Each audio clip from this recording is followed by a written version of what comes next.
Tang from the Beijing University of Chinese Medicine. Hope you have connected. We have received your link to your video.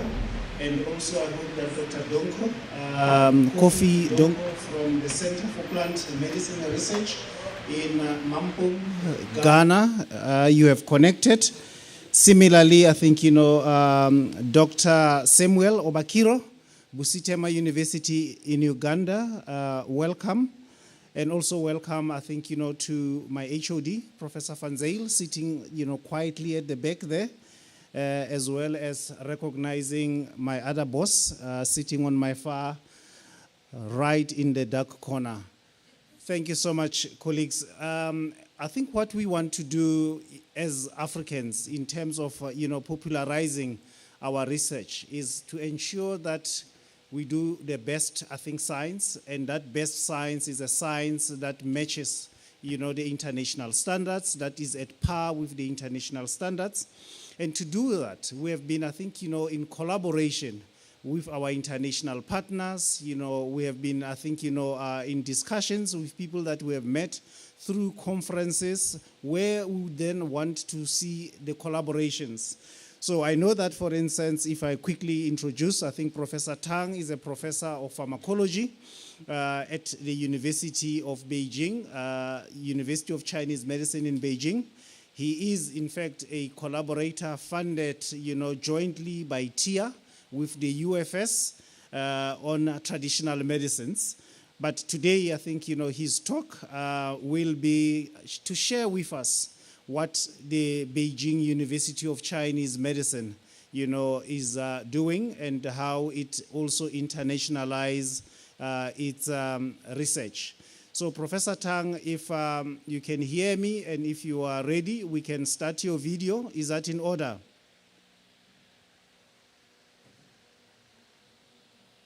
Every expert, you can use the video, and afterwards, if the attendees have any questions, it's my honor to respond to the questions. Thank you so much, Prof. Tang. We would have loved to see your face, but we will start with the video.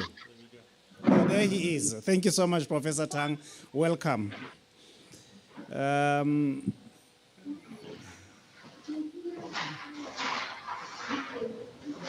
So I see the video has started. Colleagues, let's give Professor Tang. He will be presenting. Is there sound for this video, Prof. Tang?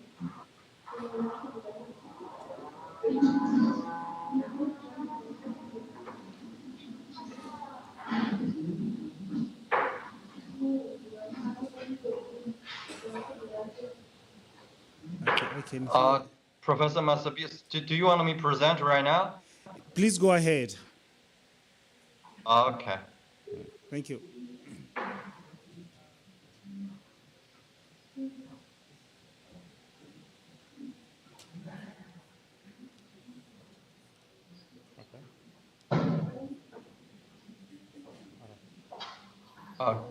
Good morning, everybody. I will very briefly introduce Chinese medicine development in China. My name is Mingqi Tan. I'm a full professor from Beijing University of Chinese Medicine.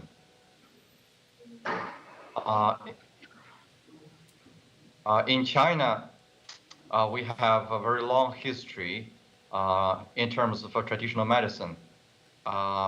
In 700 BC, it's the spring and autumn period. We have Shanhai Jing as the very first medicine book. Inside the book, we have more than 138 medicinal materials recorded. And then later on, in Han Dynasty, which was 200 BC to 200 AD, we have a book, the name is Shen Nong Ben Cao Jing. And inside the book, there are more than 200 Chinese material medica recorded for disease treatment. And then in Tang Dynasty, which is 600 AD, the Chinese government officially published the very first Chinese medicine pharmacopoeia, The name for the pharmacopoeia is 新修本草, 新修本草. And then in 1906, in Ming Dynasty, one of the Chinese material pharmacists, Li Shizhen, he published 本草纲目. Inside the 本草纲目, there are more than 1,800 Chinese materials. Experience here, we're trying to understand.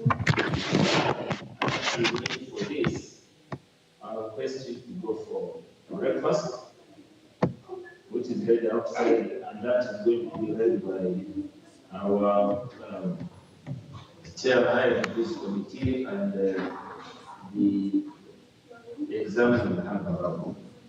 So please, the two will lead you, then the rest of you will follow. Okay? Right. I think if you can just ask, everybody ask, if you're not presenting, switch your microphone off. Yes. People's microphone Yeah. on. Thank you so much. Sorry, colleagues. May I ask the colleagues that are on micro, I think, soft teams, can you all mute yourselves? If you are not presenting, please mute yourselves. Thank you so much. Sorry, Professor Tang, for that. You may continue.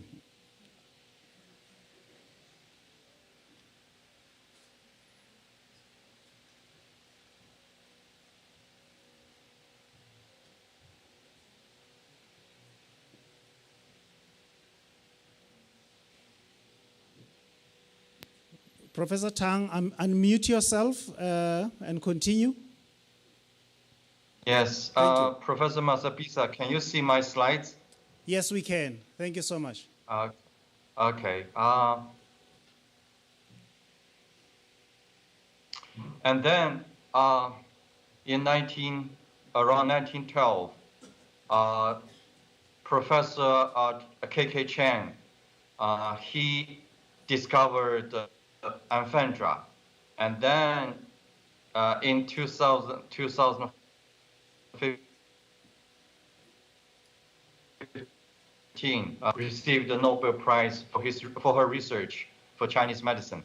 So from this more than 2,000 long history, you can see the Chinese medicine, especially the Chinese materia medica, experienced a very long development from empirical, the Chinese people, their experience, their clinical practice experience, and then later on, they gradually switch to the modern research. 100 years ago, scientist K.K. Chang, he was a pharmacology scientist, graduate from, I remember graduate from Purdue University. And he rediscovered Amphindra. The reason I named this rediscovery because in 1875, a Japanese scientist already isolated Amphindra. But the Japanese scientists, they do not have the traditional medicine knowledge. So they don't know what is the clinical application for this chemical, for this compound.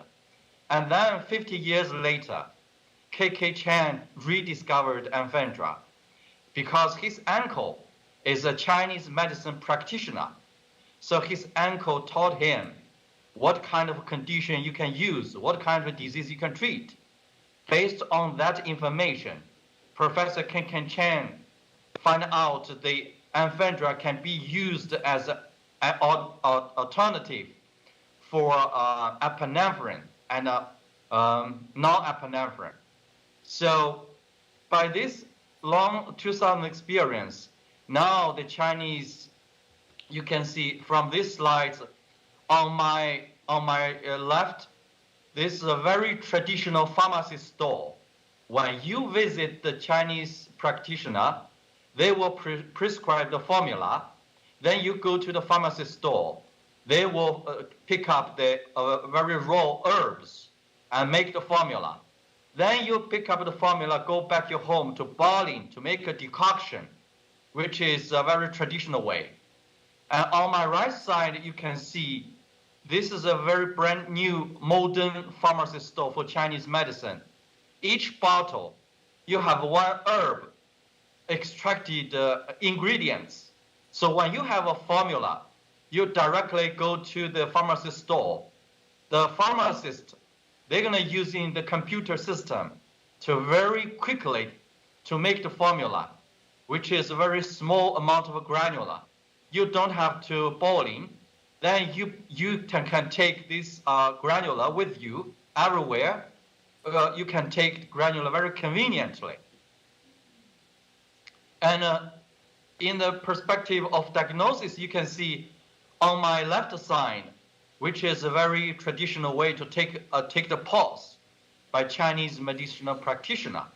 But sometimes it's not consistent, because every physician, they have their own standard, they have their own perception.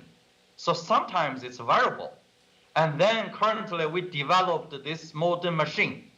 Then you can use this modern machine to take the pulse by computer. It is very convenient and standardized. And after the computer take the pulse, they will make the diagnosis from the past to the present. Not only we have development about Chinese pharmacy, about clinical diagnosis, and also the Chinese government, they encourage the traditional Chinese medicine hospital to be set up. You can see when Chinese country we have only 4 traditional Chinese medicine hospital, but now we have 4,400 Chinese traditional medicine hospital. When I say traditional medicine hospital, I mean in traditional Chinese, you have Western modern medicine approach. So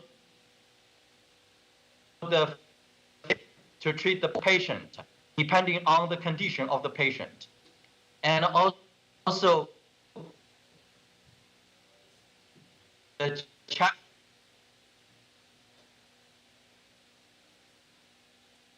take advantage of their strength, especially for chronic disease and for major disease rehabilitation, and also for prevention.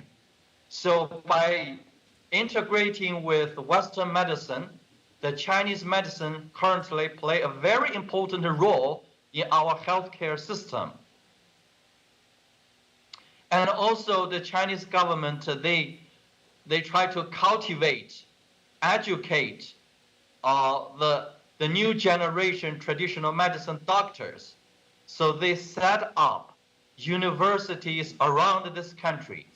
We have more than 30 Chinese medicine university in China.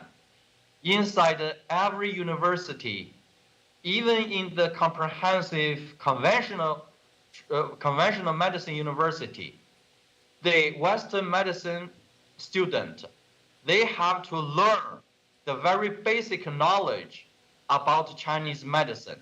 In the traditional medicine university, the student, they will learn both Chinese medicine knowledge and the Western medicine knowledge, so that when they graduate, they qualified for practice both Chinese medicine and the Western medicine.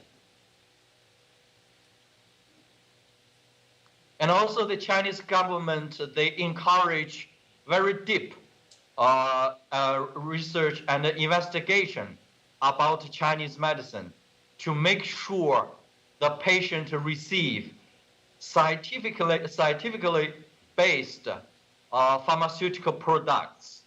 So in China, we have more than 1,000 research laboratories focused on traditional medicine research. In addition to the research laboratory in every university, we have individual separate universities also. And also in China, the Chinese pharmacy products is a huge business. You can see in 2021, In China, we have more than 4,000 pharmaceutical companies produce the Chinese medicine products. And the Chinese government, they set up very strict policy to make sure, to ensure the quality of the Chinese medicine product. Here I listed from the January of 2021 to October 2021. In 10 months, the Chinese government set up more than 13,000 times safety inspection to those 4,000 manufacturers. So by my very brief introduction, you can see the Chinese government, the Chinese medicine in China, not only have a long, long history, not only based on empirical application and practice, but also we are doing modern science research, modern science practice, and we are doing the high education for the traditional practitioners. And also we encourage the manufacturer. So from a whole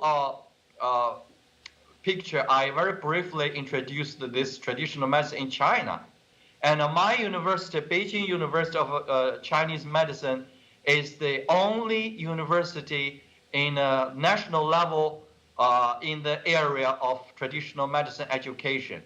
Currently, we have 13,000 students, full-time in our university. We have 8 hospitals focused on traditional medicine. In each hospital, we have 1,000 beds. 1,000 beds. So in China, we have similar university around 30, similar as our university. That is pretty much my introduction about Chinese medicine in China. And I'm very honored to present very briefly. And thank you, Professor Masabisa.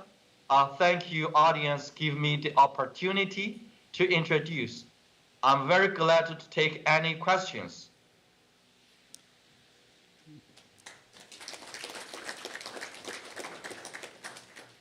Thank you, Professor Tang. Prof, what we will do, if you could just hang on there, and then we'll go through the other presentations. And then at the end of the presentations, we will then go through some discussions that I think I'm going to facilitate. So if you have some time, please stay with us. I know it is 3 p.m. where you are now, but just bear with us. Thank you. I will.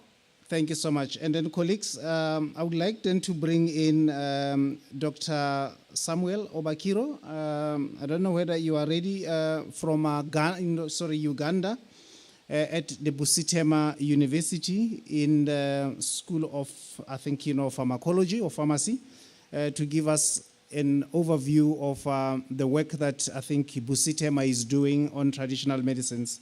Dr. Obakiro, are you ready? Oh, thank you so much, Professor Matsabisa. I'm trying to adapt to this technology of sharing my screen. Hopefully, I'm going to be there in the next 1 minute. Is the screen sharing option can allow me to share? Okay, if you look at your desktop, your screen, there's a red on your top right. There's a red leave button. Can you see it? I'm seeing, not really. I'm seeing actually someone is sharing. And then there's that little button, or can we run it from this side? It's okay if someone can run it, I've shared. Or maybe while we do that, let me just check whether Dr. Kofi, are you ready while we're trying to set up Dr. Obakiro?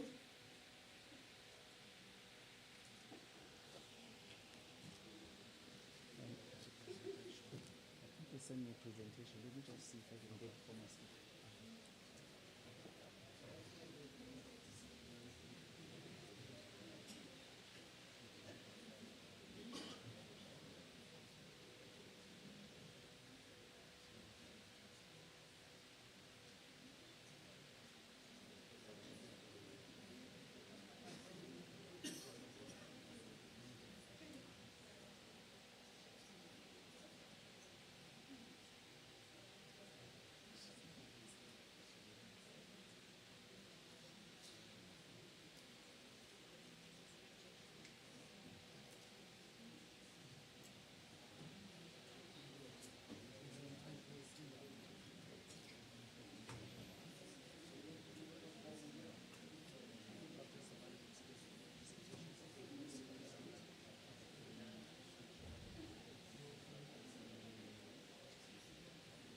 Dr. Bakiro, this is, I think, what we're going to do. Oh, there's his presentation. Okay, we can see your Yes, presentation. I'm sharing from this side. Thank you so much. And then You put it can up in PowerPoint, and then you can go ahead. Thank you. Prof, are you seeing the screen now? Yes, we are. Is it moving? It's not in the PowerPoint presentation mode. Oh. And now? Not yet. I think that's another thing.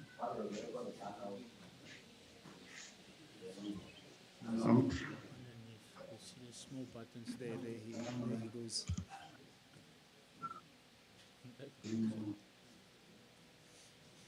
I think where you were underneath there. Oh, there we go. Oh. Let me try to share again. So maybe ask him if he maybe shouldn't share his presentation. It will be much better. Dr. Bakiro, can I share your presentation from this side? It's okay. It's okay. You can share, Prof. Yeah, let me share it from this side, and then you can. Just speak on it. Yeah, just speak on it. All right. Thank you so much. Okay.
Dr. Bakiro, can you Yes, see? Prof. Okay, and can I please ask everybody to mute themselves? So are you ready? I can run the presentation from here? Yes, Prof. I'm ready. Okay. The floor is yours. Thank you so much, Professor Gilbert Matsabisa, for inviting Uganda and also Stema University to be part of this symposium. My name is Samuel Beko Bakiro. I'm a pharmacologist and medicinal chemistry and the head of Department Pharmacology at Stema University. I'll give just a very brief about Uganda. And unlike my previous esteemed professor, who has presented a history that all of us in the world we admire to be, Uganda is starting this journey of investing in traditional medicine, and a number of differences exist between Uganda as well as China. Prof, we can go to the next slide. Not so sure. It looks like it's not moving. Yeah.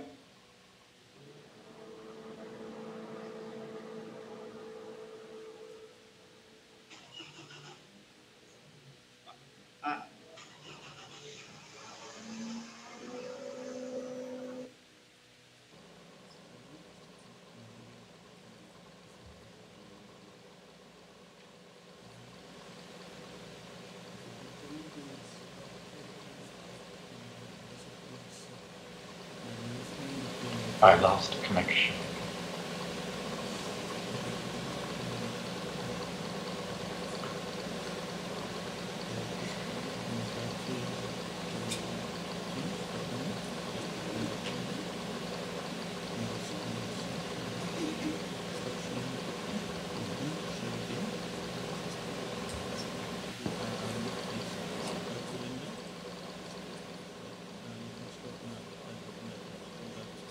So, I'll read the honor.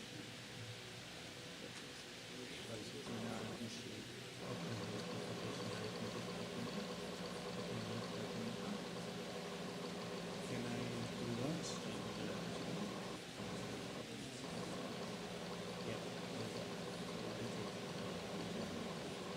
Thanks. It's Thanks. now moving. Thank you so much. Go ahead. Sorry for that. All right. So on this slide, we are talking about just a brief about Uganda.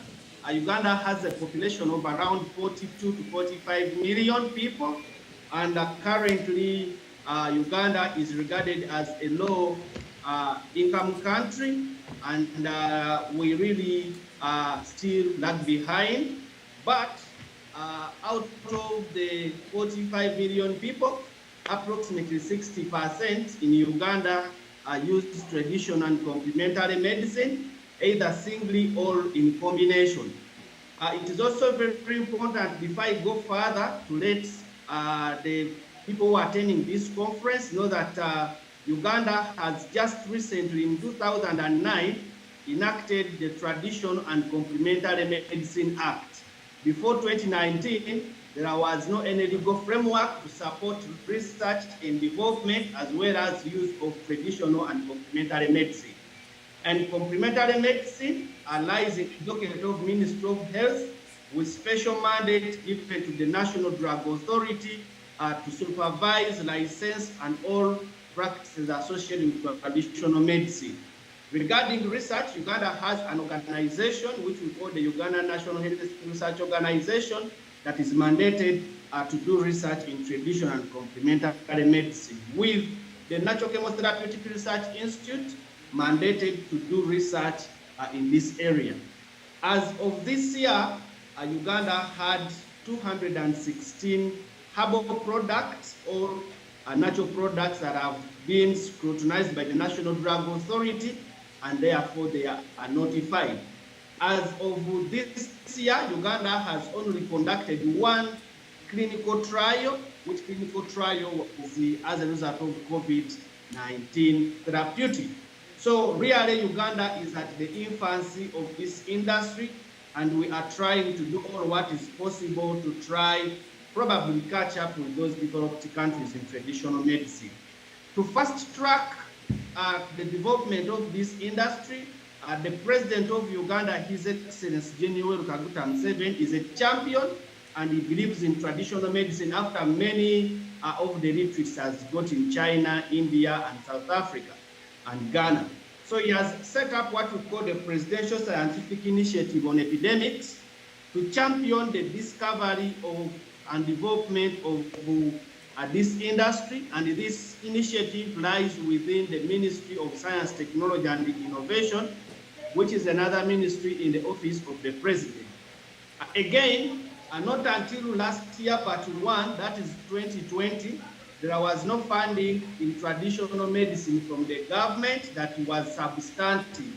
But with the coming of COVID-19, which made almost many countries in Africa vulnerable, the government of Uganda started funding traditional and complementary medicine.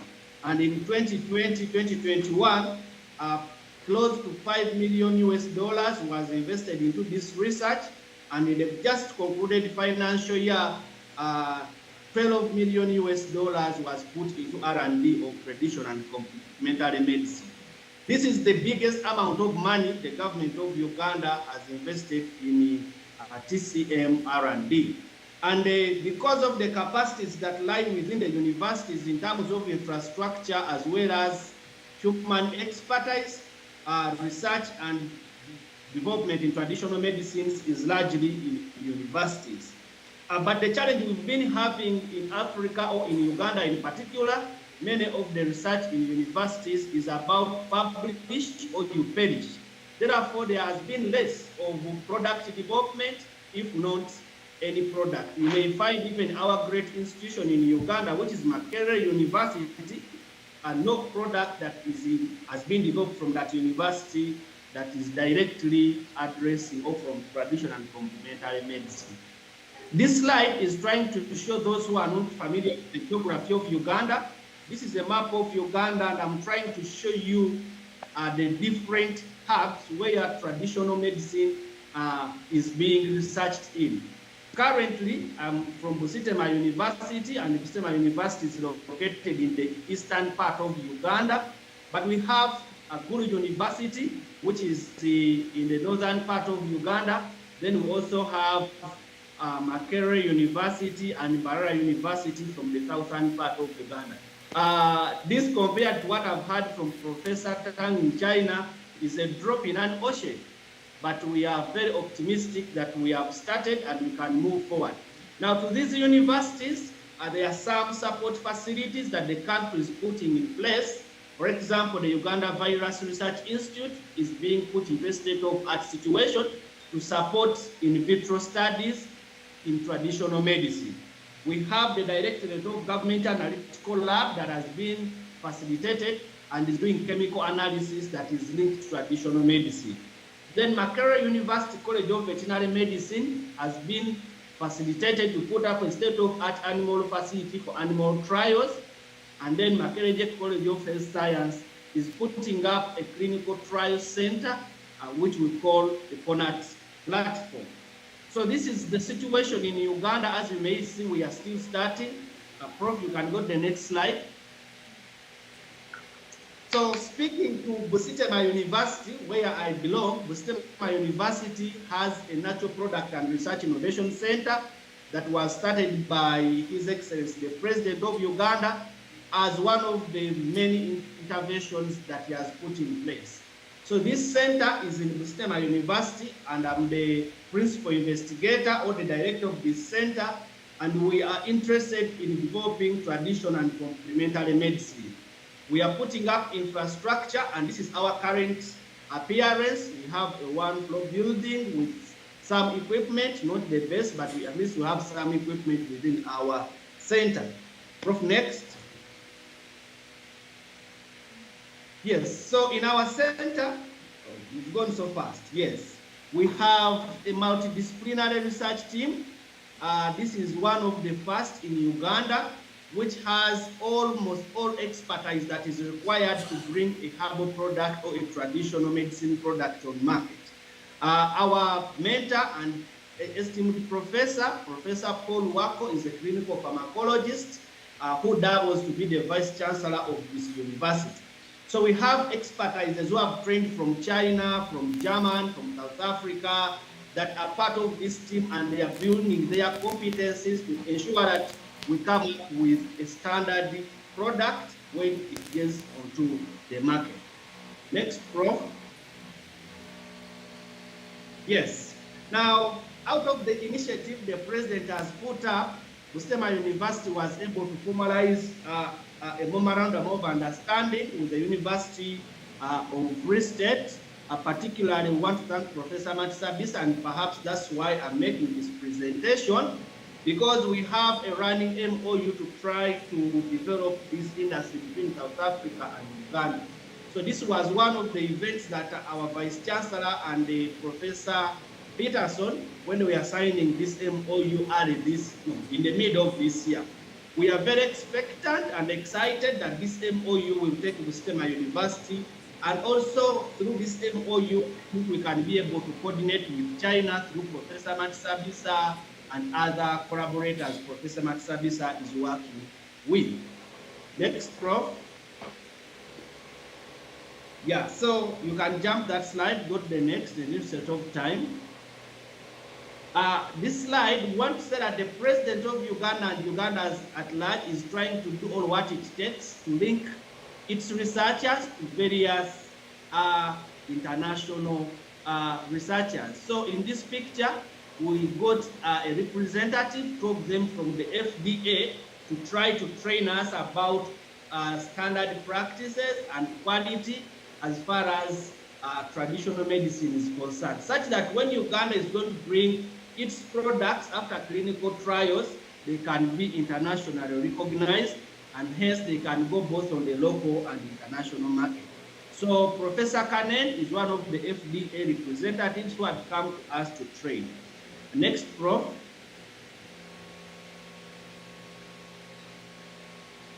Yes, again, the Africa regional expert committee on traditional medicine visited Busitema University during the COVID-19 pandemic to try to assess the adherence and the status as regards developing traditional medicine and other related issues. So we are happy as Busitema University for the experiences we shared and the guidance we received from the team, which was led by Professor Osi Kasiro and the CDC representative, as well as Professor Kuri and Professor Matsabisa.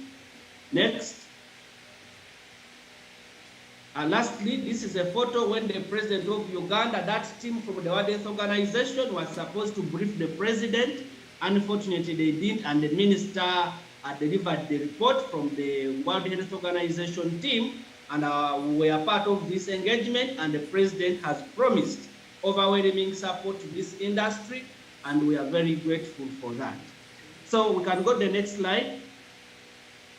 So we work with a number of partners in this industry, as I've already highlighted some of them. I would like to talk about now some of the products that have come from our center. Next, Prof.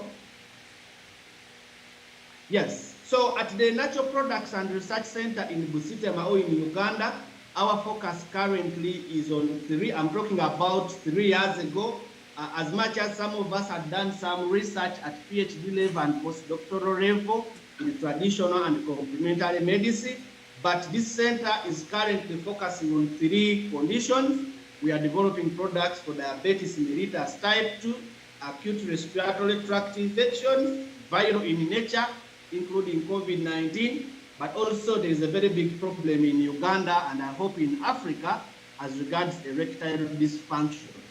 Since we are all converted, these are some of the statistics that are in Uganda, but also globally that points that DM, a non-communicable disease on rise, and in Uganda it is very serious. Then coughs, flu, and other, they are affecting our students, but also COVID-19, and now we have Ebola and so on, and also this. So we, as a center, prioritize these 3 alongside cancer, which is also a serious issue. We have a cancer team that is trying to develop some products. Next, Prof. Based on that, as a center, we have come up with 4 products. I will only discuss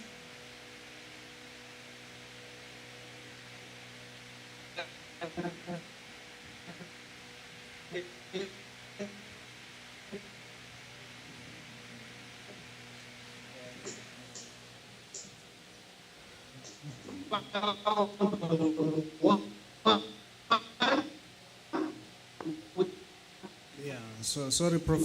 That is the most advanced, because as I speak right now, it is under.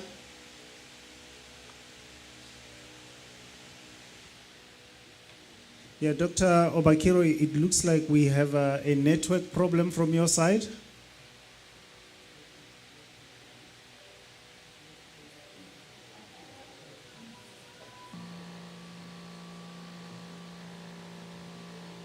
Are you back? Are you back, Dr. Obakiro? Yes, yes, Prof. Please go ahead. Okay, we can go to the next slide, Prof. I want to summarize. Yes, I will not go through this. We can leave that. This is the project that brought TASCOF onto board, which was funded by the president, and we are trying to evaluate our medicinal plants, and we have done almost all the animal, the best preclinical, and as I speak right now, we are under clinical trials. You can proceed, Prof. Yes, you can leave that. This was something, you can leave that.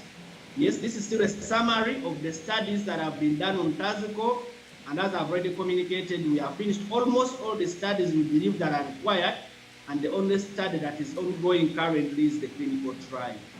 You can proceed, Prof. Yes, pertinent to our practice or our operations are traditional medicine practitioners. As I've already said, we have just enacted the law, so there has been a lot of issues regarding the interaction between academics and the traditional medicine practitioners, who are the chief custodians of these indigenous knowledge systems. So With this law coming in place, there is a deliberate move in Uganda to try to formalize associations of herbalists. And as I speak right now, Busitema University has engaged into what we call Busitema University Traditional Medicine Practitioners Association, where we are working with the herbalists or traditional medicine practitioners in Eastern Uganda. And we have contact people, we have people who work with them, including government and so on. Prof, you can proceed. I think I've spoken to this. This is Tazico. You can proceed. Yes. So just about Tazico, maybe for the consumption of people who are hearing, Tazico is a product that was formulated from 3 Ugandan medicinal plants for management of acute respiratory tract infection, with the primary indication being COVID-19. But with cases in Uganda subsidizing almost to zero in Uganda, we still now think that this product can be repurposed for other conditions. We did extensive phytochemistry about this product, and we are very confident about the phytochemicals that are in this product that are exerting the antiviral, anti-inflammatory, as well as the immunomodulatory proteins. We also studied its toxicity and toxicology, and we have some confidence that in animal models and in vitro, it is relatively safe. As well as the pharmaceutical properties, we studied the organoleptic properties and also stability studies, and Tazico actually has good organoleptic properties and is stable at conditions that are within Uganda, 40 degrees Celsius, the humidity, and can be stored for almost 2 years. You can proceed, Prof. Yes, so this is just another important thing that as a young country, we are grappling with a lot of issues and even regulation. I was happy to hear from China that over 13,000 inspections have been done. This is very, very credible, and therefore the quality of the product that comes out is good. So in Uganda, yes, the National Drug Authority is trying, but we are not there because of a number of challenges. But one of the most important things that are in place, Uganda has the Uganda National Council of Science and Technology that has been mandated to regulate research. And when I talk about the products we are developing, as evidence from that first document, they have been approved, and we have got, since 2011, we have been inspected 4 times about what we are doing. Apart from that, the National Drug Authority is also having a mandate of notifying, giving licenses, and so on. And we have successfully convinced the National Drug Authority that one of our products is fit and has passed all the tests that have been put in the country. And also we have another body that is the Office of the President that is doing, actually is manning clinical trials, which is an arm of the Uganda National Council of Science and Technology. And they have also validated the evidence that we have provided on the table, and hence our product is undergoing clinical trials. Prof, we can proceed. Okay, so in this slide, I wanted to present, with those many challenges we are having, what next. We strongly admire this industry to contribute the GDP of Uganda. And we are trying to benchmark how best can we take our products both on the local and national international market. And therefore, we are trying to interact with a number of experts to help us in establishing first infrastructure, but also come up with business models, how we can try to get money out of these products we are developing. Next, Prof. Yes, so the next slides, I'll just speak about them in 1 minute. Apart from that project that was our flagship project, the team has received overwhelming support, and we are getting a lot of funding. Currently, as I speak, the center is running 5 different projects that are developing herbal products. After the success of Tazico, The government has picked a lot of interest, and we are very optimistic that maybe by 2030, we will be talking about 20 products, 50 products from this center. So one of the projects is about BM, and guided by the World Health Organization team, we are doing a clinical observation study, which we are finding really very interesting and very informative, and also being taught about the concept of network or reverse pharmacology. We are trying to undertake this project. Prof, the next project is about HIV. It's a problem in Uganda, so we have some scientists led by Professor Joseph Okero, who is trying to bioprospect Ugandan medicinal plants for HIV.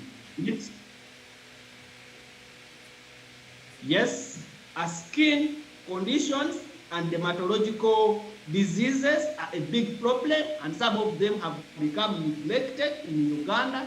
So we have a scientist who is enthusiastic in developing cosmetic products from herbal, and he's called Dr. Richard Okero. He came to South Africa. He's really very passionate about this, and he's doing a very great job, and he has got funding for this project. And next. Yes, this could be my last slide. The others I will not speak about them. As we see, benchmarking from where we trained from outside Uganda, I can speak about Kenya. Kenya had developed a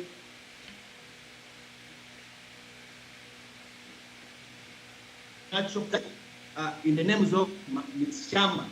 However, we have seen that even other countries have some of these databases. And we believe that fast tracking the drug development pipeline from natural products, Uganda should also come up with its own natural product database.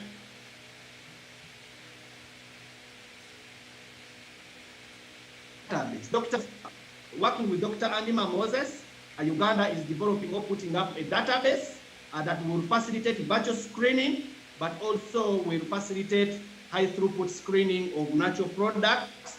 And hence, we believe with this technology or with this database,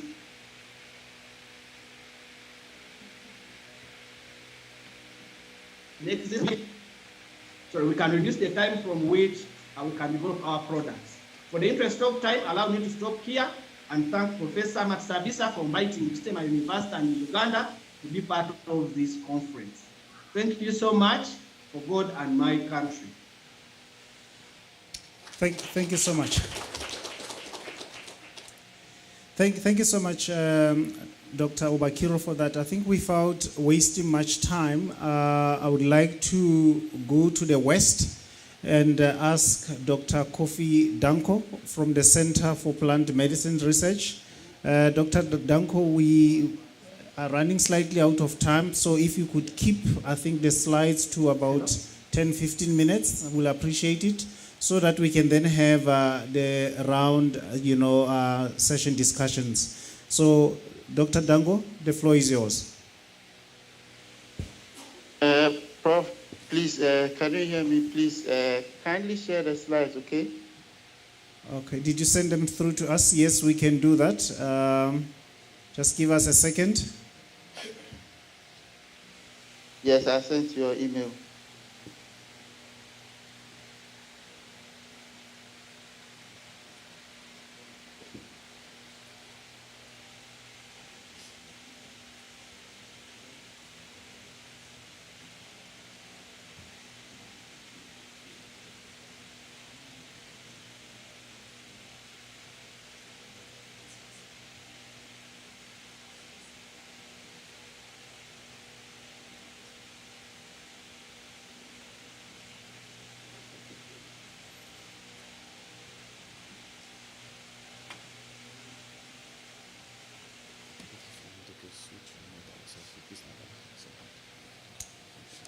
Thank you so much, Dr. Danko. Is this your presentation?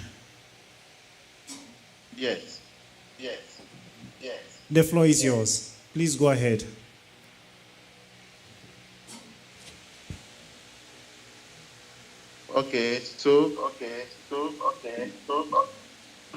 Sorry. My name is Dr. Kofi Donko. I'm head of research and innovation at the Center for plant medicine research. I will try and make a very brief presentation. It will be in two parts. The first part, I will talk briefly about the center, and then the second part, I will give a very brief summary of a research to give you an idea of the kind of work that we do at the center. And then as part of the conclusion, I'll talk briefly about innovation, which I am in charge of here at the center. Please, can we move to the next slide?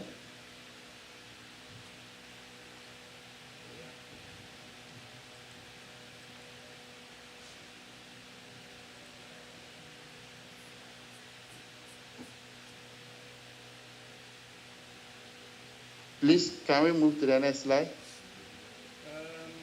Is that not the second slide, Dr. Duncan? Objectives? Sorry, objectives, mandate? Yes, okay, sure. This one. Yes, so the center was established in 1975, primarily for the promotion, encouragement, extension, transfer, and application of scientific research knowledge and development in the field of plant medicine. The center has 11 functions that are actually enshrined in the act that established the center in 1975. For the purpose of this discussion, I'll stick to just 4 of them. The first one, establishing guidelines for research into medicinal plants and also disseminating the results, promotion of international collaboration and transfer of technology for the effective development and utilization of research results in plant medicine. And the third one, to facilitate evaluation of research findings to determine therapeutic benefits of medicinal plants, and then to make available the discipline of the center in research and development to stakeholders. If we can move to the next one, the vision of the center is to make herbal medicine a natural choice for all. And our mission, which basically spells out how we intend to achieve this vision, is to engage in research and development of herbal products to meet the needs of both patients and industry. And we do this primarily through innovative scientific research and productive partnership. So innovation and partnership or collaboration are at the heart of what we do at the center, because we see that this is the main means by which we'll be able to achieve our vision. Can we move on, please? So the center has a number of facilities. Key among them is an outpatient clinic. So we run a clinic where we administer our products that we manufacture at the center. And daily attendance to this clinic is about 90 patients a day. We have an animal experimentation unit, which is very key to our research and development efforts, especially in developing animal models for various disease conditions to be able to study these conditions. And in this animal facility, we keep various rodents for experiments. Then we have a production facility where currently we produce, I think, about 30 to 35 different types of products or medicines, herbal medicines.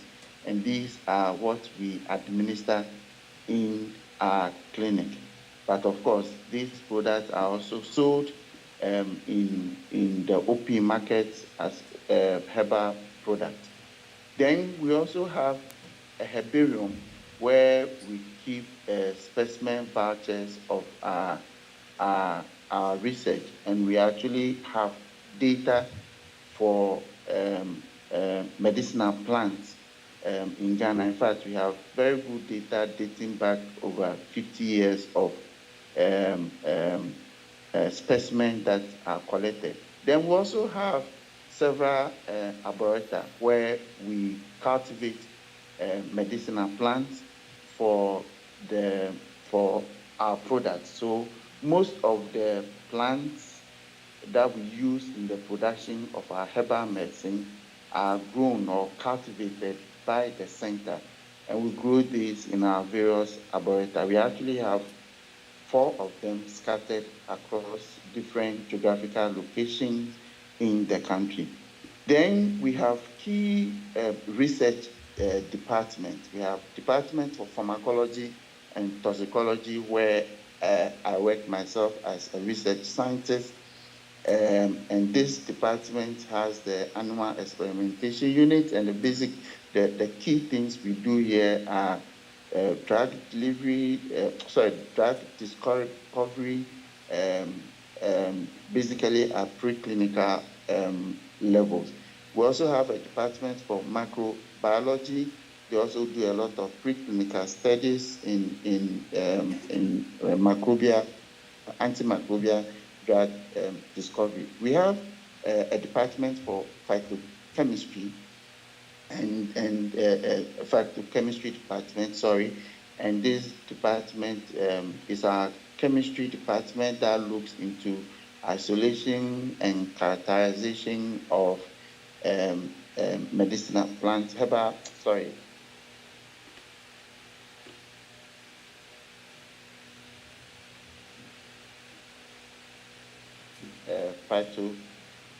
Then we have a pharmaceutical department that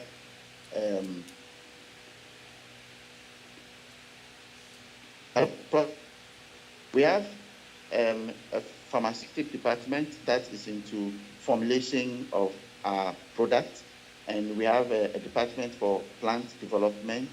This department basically is into plant science and more into conservation of medicinal plants. They are the ones in charge of our herbarium and arboreta, and they help us greatly in our cultivation and conservation research. Then finally, we have a department of clinical research. This is the department where we do a lot of our clinical research work, but basically observational studies. Prof, can we move on to the next slide?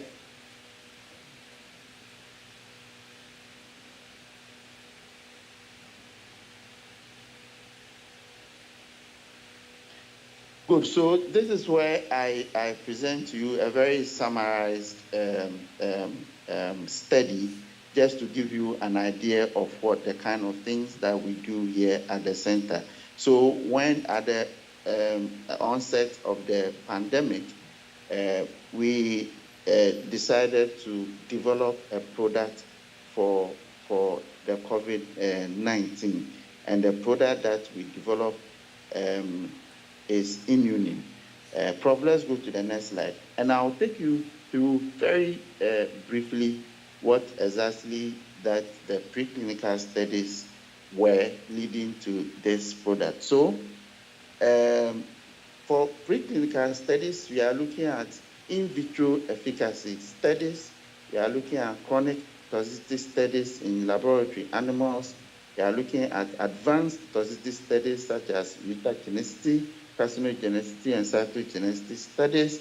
We also did some clinical observational studies at our clinic to see the effect of the product as people take it.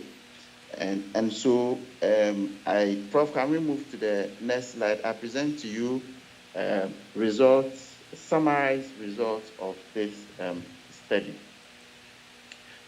So in terms of the methodology for in vitro efficacy studies, what we did was to prepare our extracts, and these extracts are reconstituted treated in DMSO, and then we carry out a number of assays. First, we look at cytotoxicity studies. We first want to look at the level of tolerance of the product to cell lines. And when we are able to determine the toxicity level, then that helps us to go into the studies and be able to carry out the study. And in the study itself, we did two different types of efficacy studies. What we did, one was to look at the viral replication of the virus to see if the product or our extract will be able to inhibit the viral replication. And we did this by using a PCR means. And then we also looked at the plaque assay, where we wanted to look at the ability of the extract or product to neutralize the virus from inhibiting cells. Prof, please can we move to the next slide? For our toxicity studies, we basically look at chronic and acute toxicity studies in laboratory animals. Our acute toxicity study was in mice, and the chronic studies was in rats. So I'll dwell more briefly on the chronic toxicity studies, where we administer 3 different dose levels of the extract to laboratory animals over a 6-month period. During this period, we did a number of things. On monthly basis, we took urine to study urinalysis. On monthly basis, we collected blood, where we prepared serum and did a number of serum biochemical analysis. We also did hematological analysis. At the end of the study, at the 6th month, we did some drug interaction studies using femtobarbitol sleeping time. And then we also harvested the organs, and we looked at histopathological studies. Prof, please, the next slide. So we also did an observational study in our clinic. We basically recruited 40 patients who tested positive for COVID-19 using the rapid diagnostic antigen test, and we put this patient on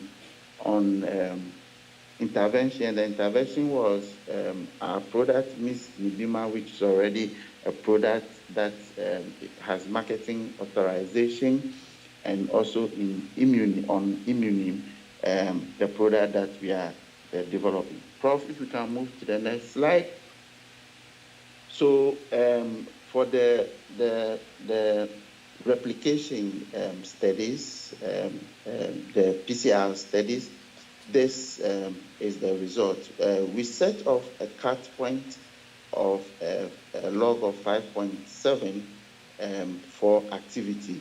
On your extreme right, you see our controls, where we have cells grown just in DSMO and with the virus, okay? And then the next two you see our plant extract. So you see CPM01, and then you see CPM02. So these are the two products that were doing the clinical observational studies for. You see that the CPM01, which is on your left on the slide, you see a dose-dependent effect. You see that as the dose decreases, the activity increases. That's the product was able to inhibit the viral replication. Unfortunately, for CPM02, we didn't observe much activity. Please, can we move to the next slide? This is the neutralization assay, and for the neutralization assay, I want you to the extreme right on each plate. You see CM on the extreme right on each, and all the way from the beginning to the end, these cells are stained. So this is just view cells that we are growing in a medium. Okay, so you see that the cells are stained, so the cells are viable, they are growing. That is the column that is marked CM at the extreme right of all your 3 plates. Now, just next to the wells that are labeled CM is the well that is labeled VD. Now, in these wells, we added the virus, that is the COVID-19 virus, SARS-CoV-2 virus. We added it to the media, the cells, the growing cell media. And you see that the cells are not growing here because the virus has, so to speak, mopped up all the cells, infected the cells. So once the cells are not viable, they are not growing, you won't be able to have them stained. Okay, good. So now we go on to our extract. So we did for each of the extracts, we did in triplicates. So you see CPM01, we have 3 different wells, and we have dilution. So we start from 1-in-1 dilution, then we go into 1-in-2 dilution, and as you go all the way up to 512 dilutions, the extract keeps on neutralizing the virus from infecting the cells. As a result, we are able to stain the cells. The cells are stained. Okay, but beyond 512 dilutions, the extract was not able to inhibit the virus from infecting the cells. And now what you see in Y1 are pure compounds that we isolated from some other medicinal plants, and this compound was not able to inhibit the virus or neutralize the virus from infecting the cells. Now, if you move to the next plate that is labeled B, we have CVD2, we have MAPB. You see there again that these extracts were able to neutralize to some extent, but just to about 1-in-4 dilution. If we go to the next plate, which is C, which is another 2 other extracts, those were also not able to neutralize the virus from infecting the cells. So, Prof, please, can we move on to the next slide? Now, this is basically to try and quantify what we saw in the previous slide. And here you see that for the CPM01, the neutralization titer is as high as over 500 microliter per mole. And the others, as we saw, were not able to do very much in terms of neutralizing the virus from infecting the cells. Now, probably if we move to the next slide. So now we move to the toxicity studies, and here I'll just present 2 data to make it brief. So this, what we see here is the body weight change over the period of the 6-month treatment, and we see that the extract did not have a significant difference in terms of body weight changes when you look at controls if you compare controls to the test. If we apply this data, when we apply this data to a statistical test, there were no significant difference between the control and the 3 different dose levels that we used. The next slide, Prof, if we move the next slide, we see our hematological indices. And again, here we see that between controls and the various treatment groups, there were not significant difference. This shows that the extract did not have any effect on the blood parameters. Now we move to the next slide, where we look at the clinical observational studies. So as I said, we recruited 40 patients. We put them on our intervention, and we asked them to come back for a follow-up after a week. In that a week follow-up, 9 of the patients did not return. We had 32 who came back. Out of this, 3 of them still tested positive for the infection, and 28 of them tested negative. If you put this pictorially, we have 90% of the patients who recovered from the infection after a week on putting them on the medication.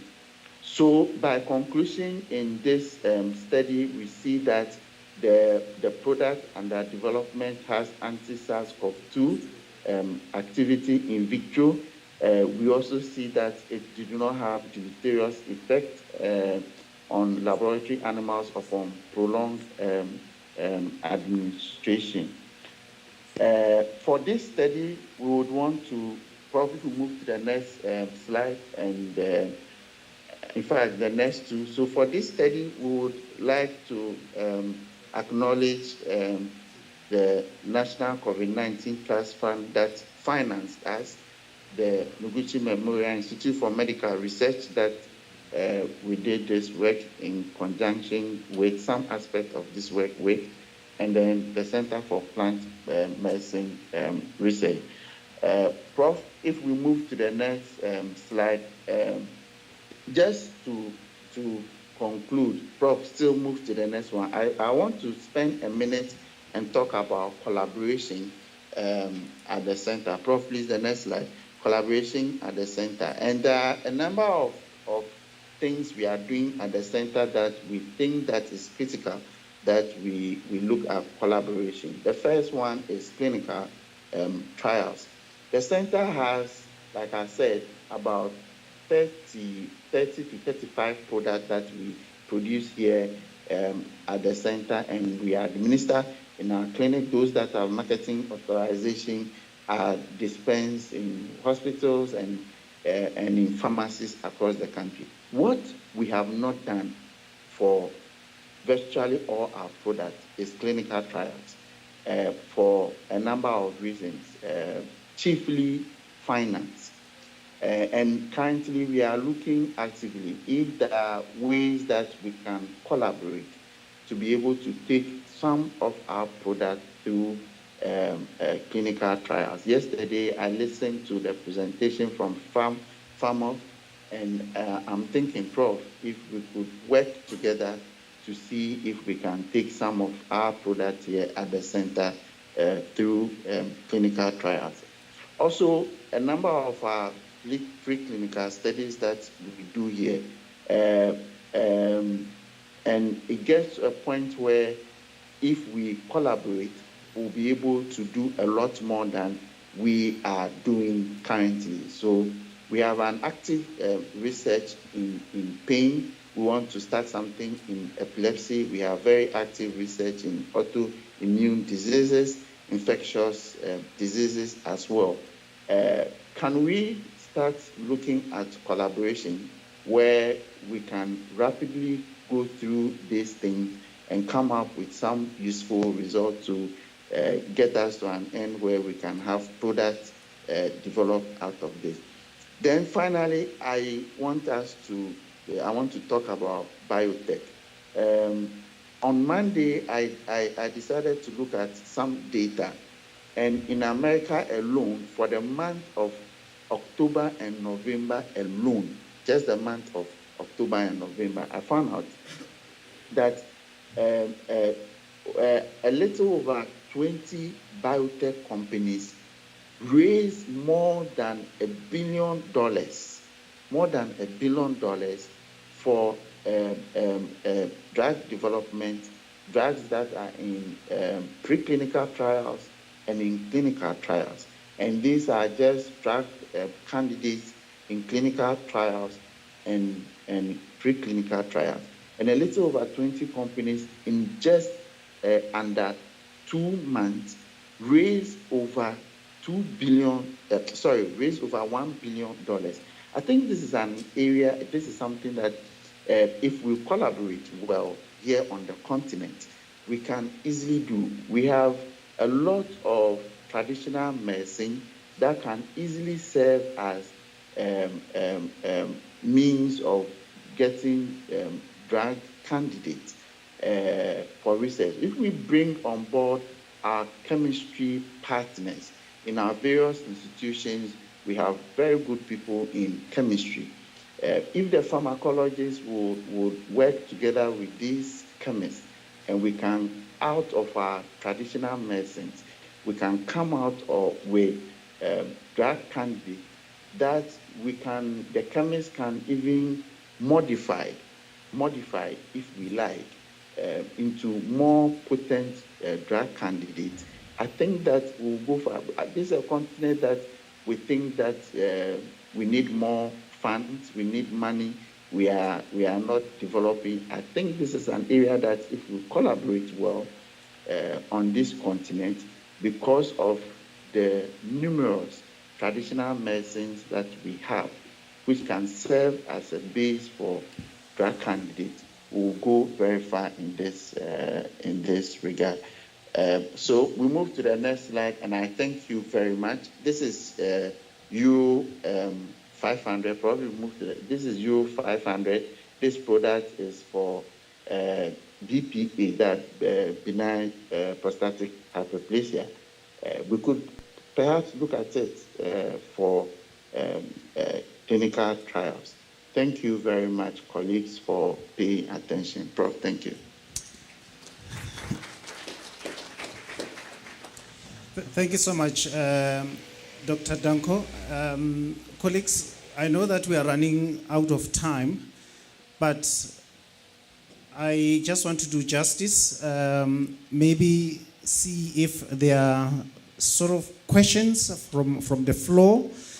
But what I picked up from the three presentations was, it looks like there is, I think, an integrated health where side by side, you have the Western, I think, systems of health, as well as the traditional, I think, systems of health that has been exemplified, I think, in China, where the choice between going to a Western hospital to a traditional Chinese medicine hospital gets, I think, done, jointly by the medics and also the traditional Chinese practitioners.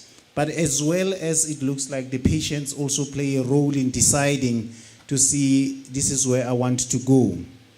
Similarly, I see that also, I think, in Uganda, you are also having, moving towards that.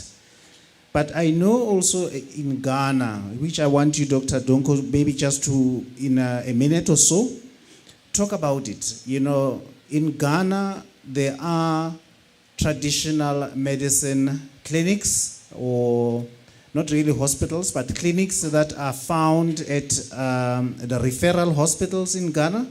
Can you maybe briefly talk about that integration and how, traditional healers themselves, played a role or could come into those hospitals? It will be of interest to us On a scientific basis, your acute toxicology study, I'm not so sure whether that's the right number where you are talking about 5,000 milligrams per kilogram.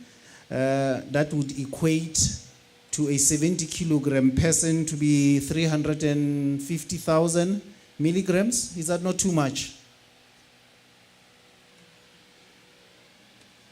Okay. Professor, can I answer the question? Yes, please. Okay. So the first one where you want me to expand a bit on our integration system. Yes, so in Ghana, since 2010, the ministry started this policy, and it's a policy that was muted by the Center for Plant Medicine Research, and then the practitioners, the traditional medicine practitioners, where we are moving the idea of integrating herbal medicine practice into our primary healthcare delivery system. So in that policy, the idea is that all district hospitals and all regional hospitals will have herbal units. So if you go to a district hospital or a regional hospital for healthcare, the patient has the choice to opt for herbal medicine treatment or allopathic medicine treatment. As at now, we have been able to do that in 52 regional and district hospitals across the country. So in these hospitals, when you go, you have medical herbalists who are trained at the Kwame Nkrumah University of Science and Technology. It's a degree program. They do 4 years in degree, and then they do 2 years professional studies. As part of these 2-year professional studies, they spend about a year at the Center for Plant Medicine Research. And after they finish their professional training, they write a licensure, and then they pass. When they pass and they are certified as medical herbalists, then they are put in these clinics, and they are who man this clinic. But aside they manning these regional and district hospitals that have herbal units, they also are employed in a number of private herbal and traditional medicine outfits. There are a number of them across private herbal clinics across the country, and these professionals are employed there. And across these private clinics and in the government clinics where we have herbal units, herbal medicines are administered. In fact, a large proportion of these products that are administered in these units are from the Center for Plant Medicine Research. Prof, is that okay? If it is fine. Okay, then I'll move on to your next question. Just quickly on that one, and then I want to give 1 or 2, I think, people on the floor, if there are any hands, for Professor Tang, for Professor Obakiro, and yourself. But it was just an observation, about 5,000, milligrams, per kilogram in a normal human being, that's 70 kilos, that would equate to 350,000. Yes. Okay. So Prof, this is work in laboratory animals, and what we are doing is just an acute toxicity, and we are doing a single dose. Okay. Prof, you look at the OECD criteria for safety. If you are doing a single dose administration, the cutoff to have a product as practically non-toxic is 5,000 milligram per kilogram dose, but in a single dose. Okay. In a single. Colleagues, any questions from the floor? Thank you. Thank you, Prof, and thank you to all the speakers or the presenters. My name is Mpho Makado, who's a traditional herbalist and a traditional activist. I listened to all the presentation that the presenter present, and I wanna applaud what the Chinese are doing. I think they're doing a great job on the Chinese traditional practice. Maybe a comment to you, Prof, and all the professors. African traditional health practice, it's a calling, the way we understand it. You don't wake up and say you want a profession to be a traditional healer or an African herbalist. So until we understand that traditional health practice, it's a calling, and Western medicine, it's a career. People go and study to be doctors or to administer patients in a Western medicine practice. Then this collaboration, we won't get it right, because as far as I know, in my experience, I was born in a traditional health practice family. And all my age, I know that the traditional medicine, it's based on the person that has that calling or that knowledge. And if we can change it to be indigenous knowledge gift than to be a system, we'll get it right, because that gift is the one that make a difference. Thank you. Thanks for that comment. Colleagues, one more, maybe the last one. I know we have eaten up your time. Thank you. I'm very, very inspired by the presentation on China, and it just shows you if there's proper focus that things can really move forward. I'm interested to know how you guys managed the transition from traditional healers on the ground, who I'm assuming at some point were mainly positioned in the rural areas, and how those traditional healers, if they've even been brought into the sort of system that you have now, so how that transfer happened, because that is a challenge we have in South Africa, is how we bring traditional healers into a more formalized economy. So if you could maybe unpack how that's happened, and if they're still working in parallel, or if the whole system has changed, that would be very insightful. Thank you. Thank you so much. Prof. Tang? Yes, I think this is a very important question, because you have traditional healers and they probably do not have very classic university education, but they already experienced practice for many years. They have experience. So in China, it takes like several decades. They practice parallel with the university educated professionals. And then gradually, the government set up some bars for the new generation. Let's say they set up some ages. After, let's say, if you are 30 years old, then you have to receive a high institute education degree to be the traditional practitioner. And if you're older than, let's say, 50 or something else, then you can practice in a traditional way. Then right now, I can say right now, almost most of them already have at least bachelor degree. So in some very rural area, we still have a few traditional, very old elderly people, they practice, but it's very rare. It takes several decades. Thank you so much, Prof. Tang, for that.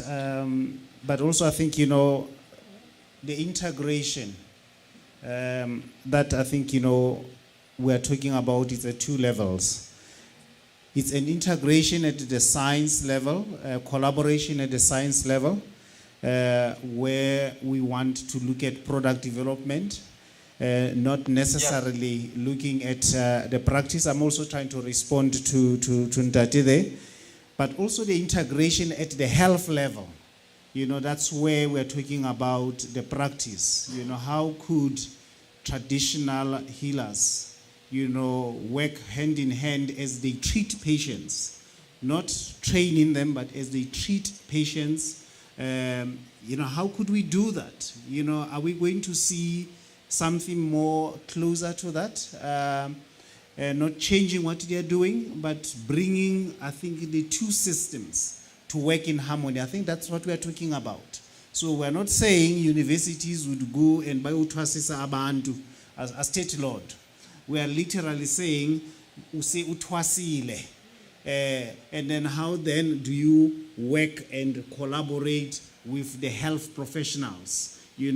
How then do you collaborate to treat one patient together?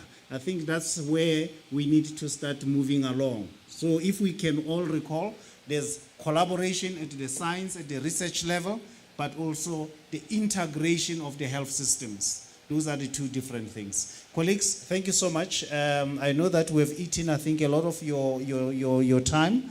I will then, I think, hand over to the next session after the tea break, where we want to talk about funding. And then while we do that, because after that session, we have to close, and I think Professor Van Zyl is here. After the closure, we're going to do a tour in two phases.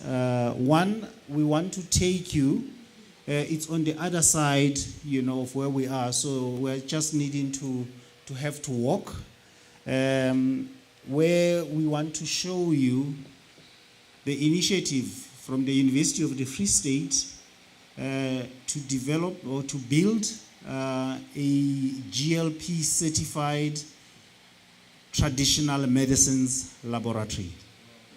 Okay? Purely for traditional medicines and nothing else. But it has to be, I think, a certified laboratory. It has to be audited. And that's where we need to be moving. So we'll be showing those laboratories. And then afterwards, we will then go and show you the clinical trial facility, FAMOS, that we've been talking about.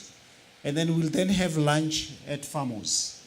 And then after lunch, I think, we would have done the business of the day. And then I will then maybe between Professor Van Zyl, when she closes, and Dr. Pehani, maybe then to see if we wrap up before we go to the laboratories. But for now, if we can kindly, I think, be as good South Africans, go and have tea, come back in 5 minutes. I'm sure we can gobble up our tea and come back. Because there's no reason why you are taking that tea anyway, so you might as well not even take it. Thank you so much. Okay, thank you. Bye-bye.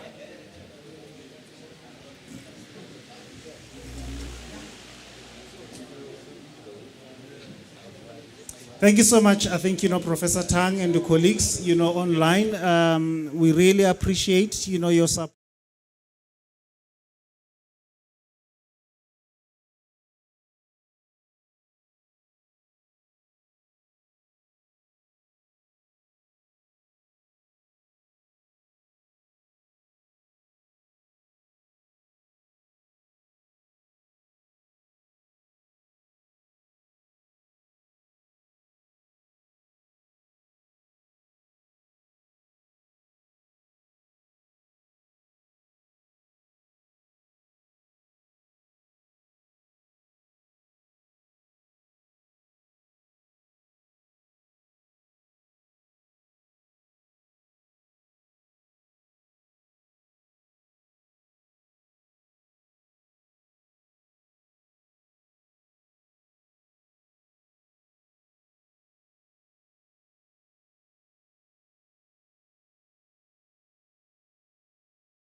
don't have people online.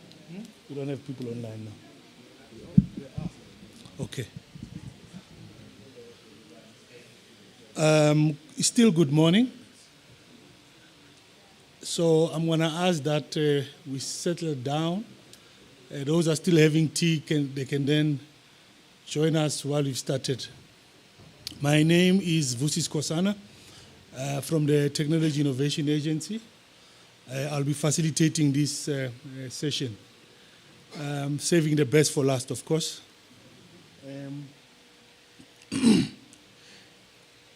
I will probably like you just to work with us that we have a kind of a series of approach, you know. So we're going to have kind of 4 parts in how we facilitate and have conversation on this one. The first part, I'm going to allow the esteemed panelists just to introduce themselves, just to tell us what they do, where they work, just also to sell themselves, you know, so people know who they are.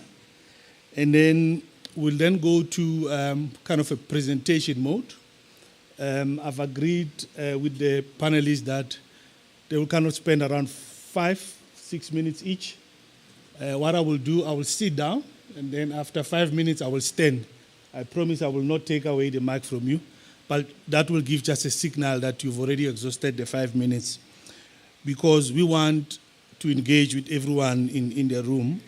The third part will be a Q&A session. I'm going to open the floor to all the colleagues.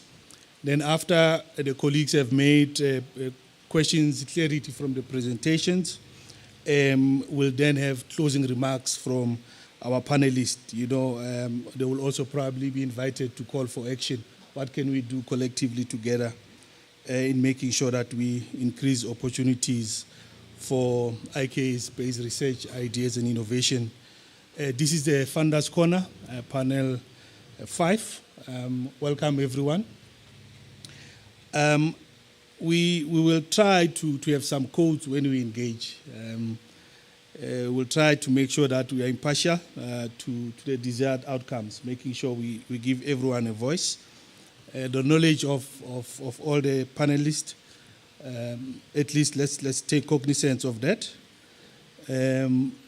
Another code, let's stick to the topic. You know, what are the opportunities, either funding or non-financial, that we want to share with us? I'm going to ask that as a fourth code, we kind of come up with suggestions and forward-looking, you know, bring up solutions instead of problems when we discuss. Not all our panelists will make a physical presentation in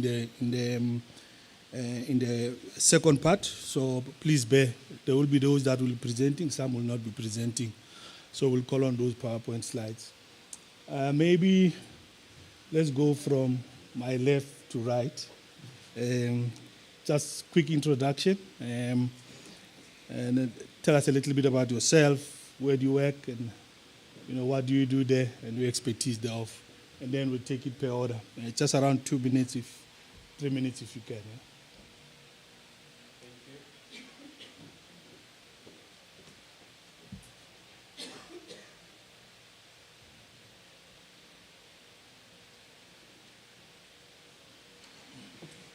Good morning.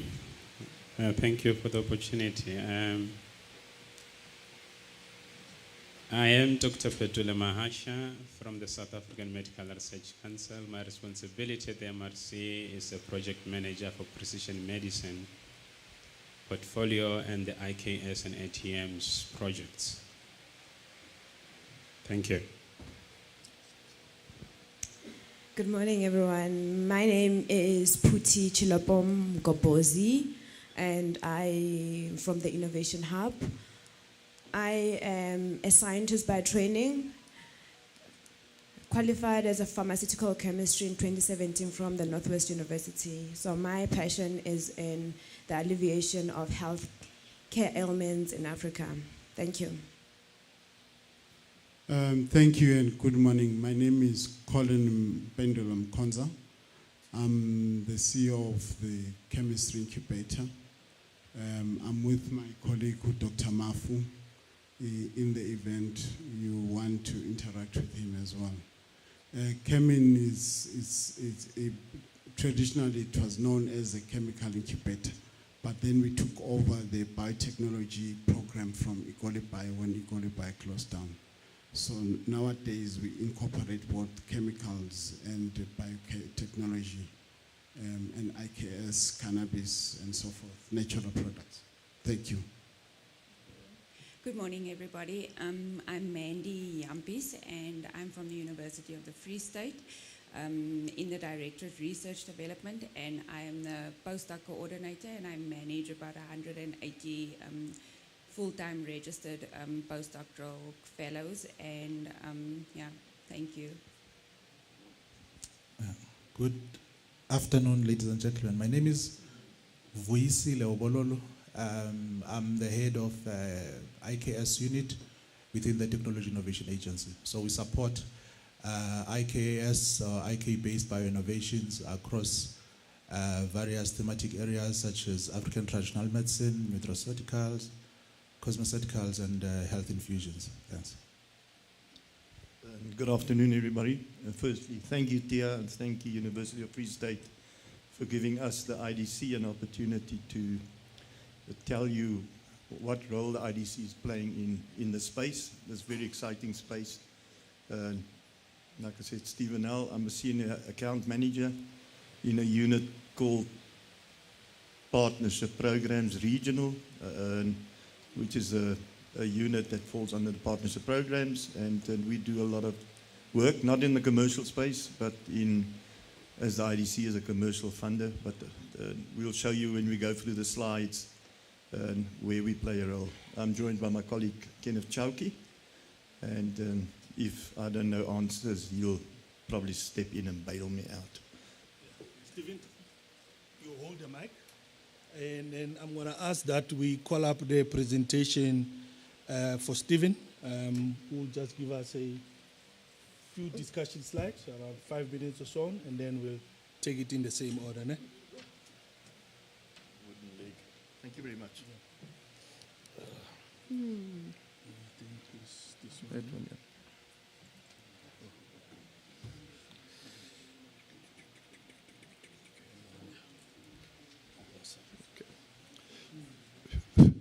yeah. Thank you very much. Maybe just a couple of slides. I'm not going to go into much detail. Like I said, we've got a commercial IDC, and we've got the unit that we work in, so I'm going to try and explain to you what the difference is. Just for those that don't know the IDC is a self-funding, state-owned development finance institution. We report to the Department of Trade and Industry and Competition. So we work under government mandate, and I'll show you what that is. So we get our mandate from government, and we obviously then try and fulfill that mandate through our different funding opportunities. Maybe just a slide on what we fund. And so you can see we do a lot of funding in value-adding sectors, from mining houses to tourism to agriculture. But as you can see there, under the chemicals and health products, and that is where this sector will fall in. As the IDC, we've been working in the cosmetics on a commercial basis, and commercial pharmaceutical companies. I mean, you look at the Aspens, you look at the Lacells, and those are entities that we funded on large commercial scale. But this sector is a new sector, relatively new in the indigenous space and Bio-Trade. So we've started working very intensively in looking at how do we unlock the commercial opportunities and other opportunities in the sector. Okay, just quickly some key criteria for commercial funding, and we look at anything from $1 million to billions. I think last 2 weeks ago we approved a $3.9 billion mining deal, so we have a big range. It must be economically viable. For commercial funding, the shareholder applicants need to put in own skin in the game. The IDC does not do 100% funding. You need to prove that you've got the resources to put in and believe in the product that you sell. like I said, development finance institutions, so it has to have a development impact. And security normally will be taken over the commercial loans. We need to receive a comprehensive business plan and with all the supporting information.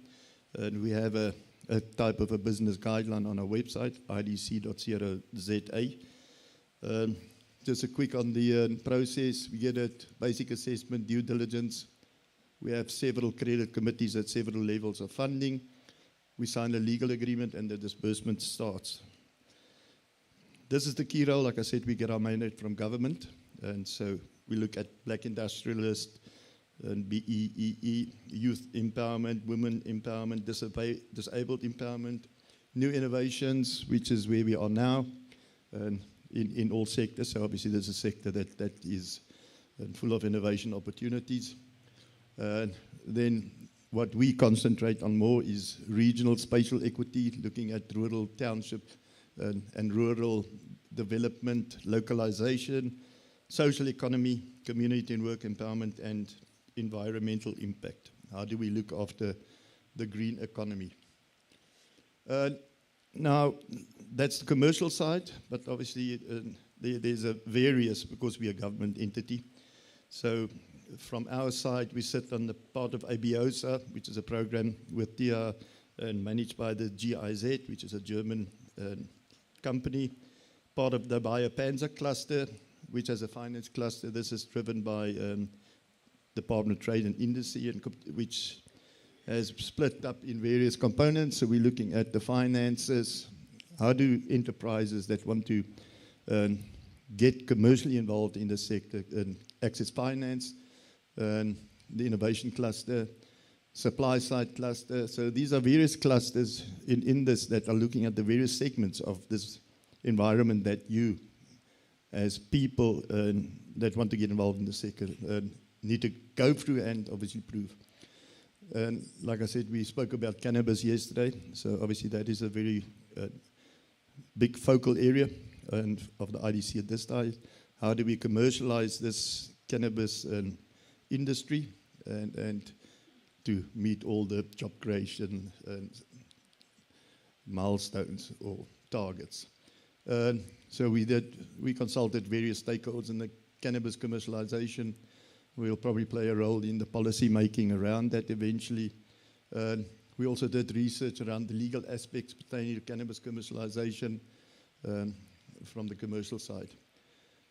Funding capacity, commercial funding, I've explained we do have funding for that, and this sector is definitely one that will fit the IDC's mandate and criteria.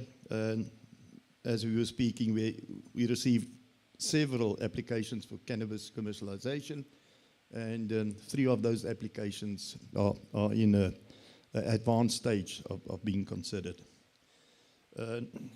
And like I said, me and Kenny work with a fund that's called the Special Intervention Fund, that provides grant funding to companies or to entities, which I'll show you some of those examples now. Then we also have the NIP partnership program with TIA, which is Natural Indigenous Products Program. I'll give you some background on that now. And as you can see here, we work with a lot of stakeholders. We also co-funded the Innovation Hub by a Phase 2 setup, where we provided equipment and that for industrialists and people that want to test and make their products ready for commercialization. Okay, the Special Intervention Fund, that's our department. Our objectives is the inclusion of broader marginalized communities in accessing mainstream businesses, looking at unlocking unutilized community assets, main criteria, products usage must be validated. What we spoke about yesterday is why we have the CSRs, the innovation hubs, and the approval authorities that obviously need to approve these products. They must be proven market, have a proven technical ability to produce, land tenure. So this is just some of the products that we've approved. This is like Mountains, which is a essential oils production facility outside of Hoedspruit that does outgrower, rose geranium, lemongrass, and other related products. Botanica is one that we did with Botanica, where we funded 2 outgrower farm communities. They provide into Botanica, and Botanica is a large seller in the moringa value chain. NIP, the MOU signed between IDC and TIA in March 2020. We then embarked on a pilot phase. 6 projects were identified piloting, and TIA transferred 21.5 million to IDC in March 2021. Here are the 3 of the 6 entities that we're working with. We call this a pilot phase because this phase will prove and support the outcomes of this in rolling this out on a much broader scale to play a bigger impact in these opportunities. So we've got more nutrition, which is a moringa project. We're in submission phase GR 2022. It's a project in collaboration with the University of Pretoria. It's various herbs and the beneficiation of those. Pepisa. We have in the due diligence phase, so we've got wild essential oils for the cosmetics industry. Setsong tea, which is here. That's approved. We're just finalizing the contracts on that. And then we've got Marula Wines, phase 1, which is with the University of Limpopo. That's also been approved. And then Mashaba Herbs, which has also been approved, which is a partnership between IDC, CSIR, and obviously TIA. So these are the ones that we're running on now. And hopefully, once we show the positives outcomes of these, then we will upscale it significantly in the sector. And I think that's about it. Thank you.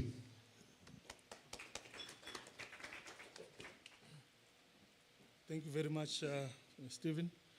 Let's maybe ask Mr. Bohololo to present also. I promise I won't take away the mic, but I will still stand up after 5 minutes. I hope it's the right presentation. I think it is. So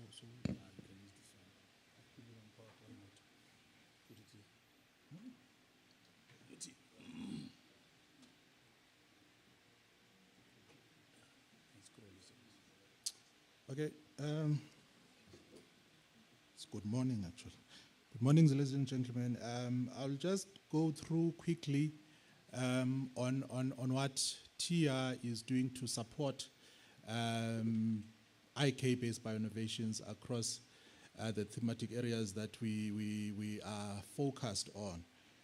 Maybe just to give a brief outline on the identity of the organization or entity that we are. TIA was established in terms of the Act, or TIA Act of 2008, and the main biggest motivation behind the establishment of TIA was that of bridging the innovation chasm. So what is the innovation chasm? At that time, the South African government's biggest frustration was that they felt that the substantial investment that they were making into research and development did not get translated into goods and services that would find their way into the marketplace. So TIA was established particularly to say, after the University of Free State or any other entity of government that conducts R&D has received money, for example, from the likes of the NRF, and the master's thesis has been written, students have graduated, PhD students have also graduated. What then happens? How do we make funding a support available to take what would have come out of research that comes from universities closer to the market? So in that way, we were established to de-risk technology innovation so that venture capitalists and other late-stage investors are able to find them attractive, because from where your NRF grant, for example, would take you, that would be too risky for the likes of venture capitalists, for example, to say they will put their money into, because there's no proven concept sometimes, et cetera, et cetera. So we were established particularly to close that gap. However, I must say that for when you look within the IKS space, it's a different dynamic altogether, because people who come to us or IKS practitioners are people who already have products that are actually in the market. But those products, in many cases, their efficacy is not scientifically proven, but the only evidence that we have, or kind of evidence that we have, is based on the testimonies that we get from people who have been buying this and using it. But there is no proof of safety. There's no proof of quality standards, for example, that they need to adhere to. So our support, therefore, we've established that IK-based innovations, or people who would apply to us to seek funding, would actually be looking for product formulation or assistance relating to product formulation, to quality assurance, certification, contract manufacturing, and market access. Because although people would have been commercializing what they have been manufacturing, maybe in their garages or wherever they are manufacturing it, our role as TIA is to make sure that we are able to help them tick all these boxes, that products that we find, for example, at Spar or at Clicks or wherever that we usually do our shopping, that they are able to get into the mainstream economy by ticking those boxes, for example, and satisfying those requirements of the various industries that they are expected to fulfill or meet. So in addition to market access, we also look at issues of incubation, because some, even if the product, for example, has been perfected, there will still be issues of business support, readiness, or maybe capacity within that specific entity of actually running a business. So we would still need to train ICAS practitioners, for example, give them access, for example, to incubation services or support in the form of acceleration, business acceleration. So we have three, maybe for the purpose of today, I'll talk to just three strategic partnerships, for example, that we have established to support IK-based bio-innovation. One of them, and I must say that the thinking behind this approach is that we believe that with the limited funding that we get from the DSI, we can be able to use that to leverage more funding, from strategic partners such as the IDC. So, for example, the NIP fund that Stephen was talking about, it's a co-funding or co-investment or joint type of a venture where for the 21.5 million that we've put on the table, they've also been able to match it with I think the IDC has committed, I think, about 16.5 million towards the projects that Stephen was talking about. So we've also had a discussion, for example, with an incubator came in, and we are in the process of seeking approvals, advanced levels actually of getting approvals to having them are playing a role of an incubator that's servicing particularly IKS-based entities. And even then, our discussion with them was based on a co-funding model. They were saying to us, this is what they can be able to put on the table, and this is what TIA would be able to put on the table to make sure that we're able to, at least for the first year, I think, of its implementation, which might start at the beginning which might start in the next few months. We hope to, in the first year of the implementation of the program, to have at least 10 companies that we shall onboard and that we shall be able to be funding jointly together with the incubator, and they shall be also, there's a defined program on how they shall be assisted insofar as all the needs that I've mentioned that we've identified are usually sore points or maybe needs of IK-based entities that have come to our fore. Okay, there's also our cannabis is also a strategic partner, is also a strategic focus area for us. We've also spoken, we've been having discussions with different entities, for example, that have capacity to provide that kind of training. And even then, our discussion talks to possibilities of co-investment. I think I've had the time a bit, but I just want to say in closing, the decadal plan of the Department of Science and Innovation identifies IKS as a strategic area of importance. So which means that the decadal plan is a plan that, as you see, that it's a decade that starts in 2021 and to 2031. And that is to say that, the South African government has got us in this room, in their mind as they see how they improve the lives of South Africans in the next 10 years. Thank you.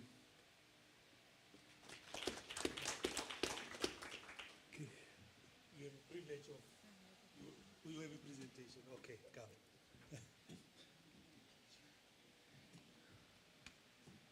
And I'll also do the same. I will stand up. I will take the mic.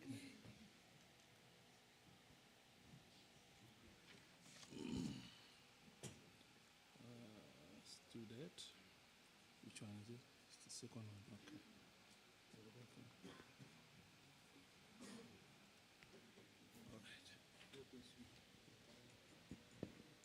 Good morning, everybody. I have my boss looking right straight into my face, so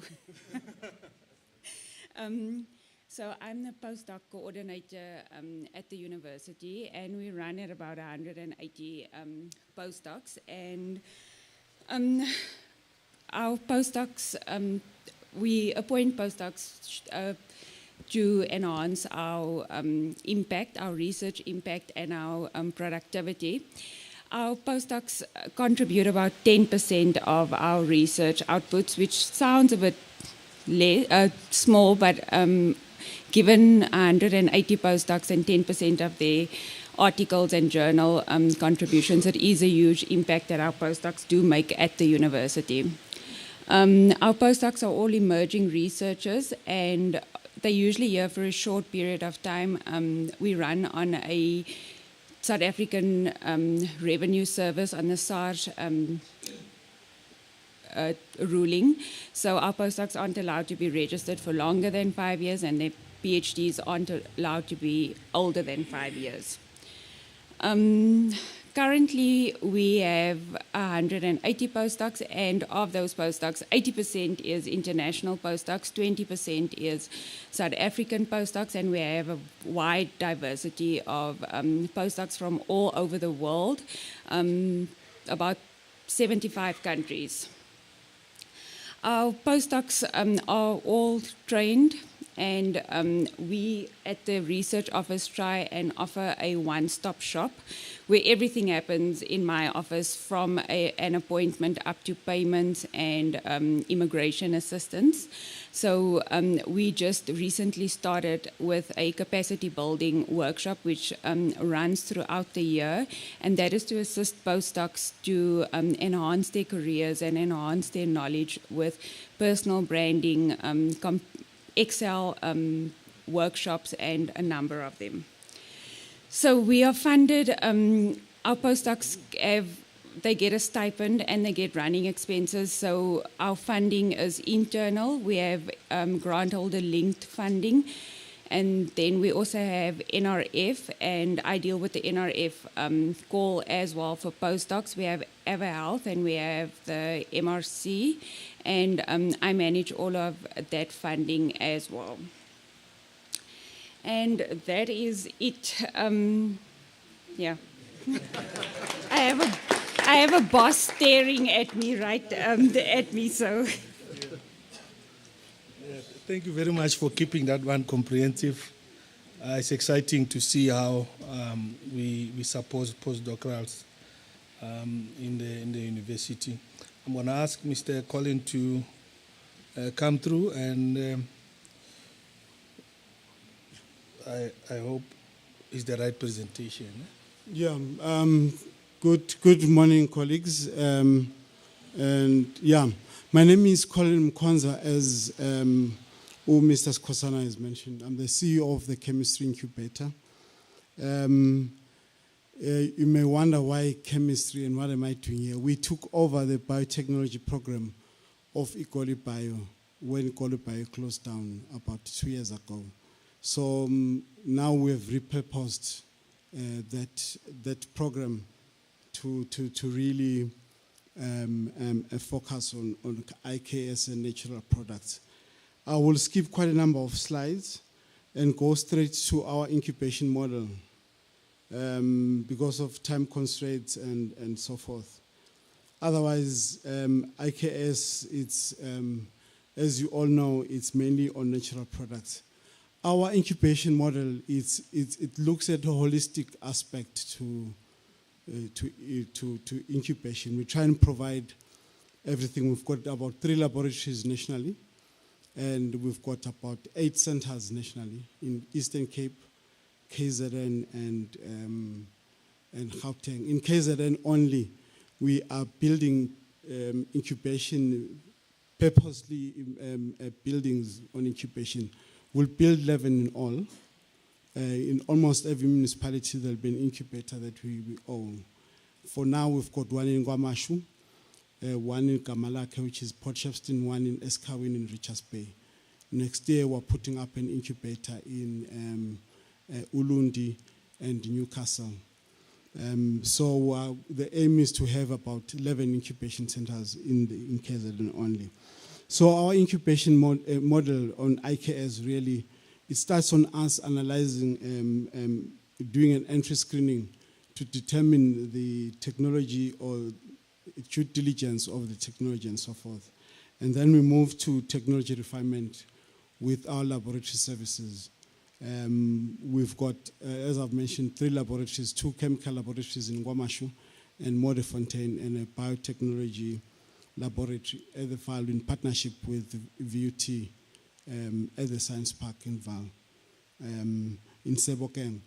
So mainly our centers are located in townships and in I would say, rural areas to cater for people with indigenous knowledge as well as emerging black entrepreneurs. We also have established a seed fund, an internal seed fund at Kemin, where we finance SMEs that are ready to go to commercialization.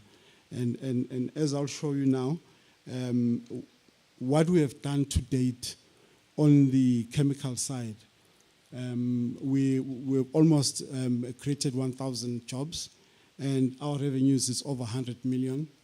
And we work with retail outlets, your Food Lovers Market. There are so many of our products in there.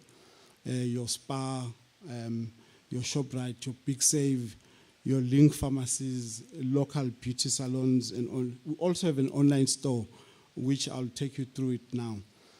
On the IKS side, we generate about, our clients generate about 4 million revenue a year, and they put their products through ShopRite, your local pharmacies, in their own stores. Some of the products that are on shops, these are the pictures that I'm showing you. Probably you've seen some of them that are there. Boma Moa, those are some of our cosmetics SMEs and so forth. If I can quickly take you through to the chem shop, if I can go to the internet. Vus. I don't think we have internet. You don't have internet? No, I don't think so. I don't think this machine is connected. Oh, okay. Yeah, but if you can quickly Google it, www.chemshop.co.za, you can find a list of our clients with products there.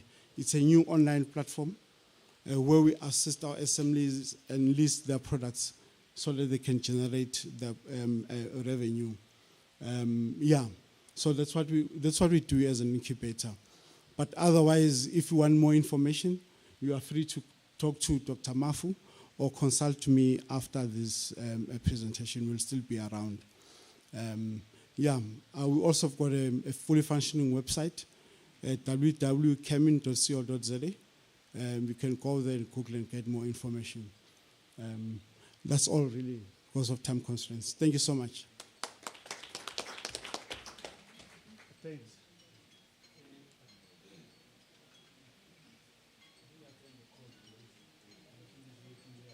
So you won't be making a presentation, no? You can still talk from there. Oh, yeah, thanks.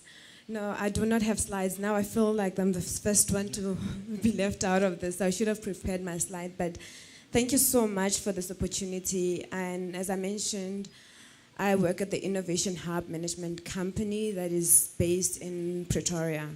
My work there at the Innovation Hub is an innovation specialist under the bioeconomy unit. And I have to just make it that our support is regarded as non-financial to most of the businesses that we support.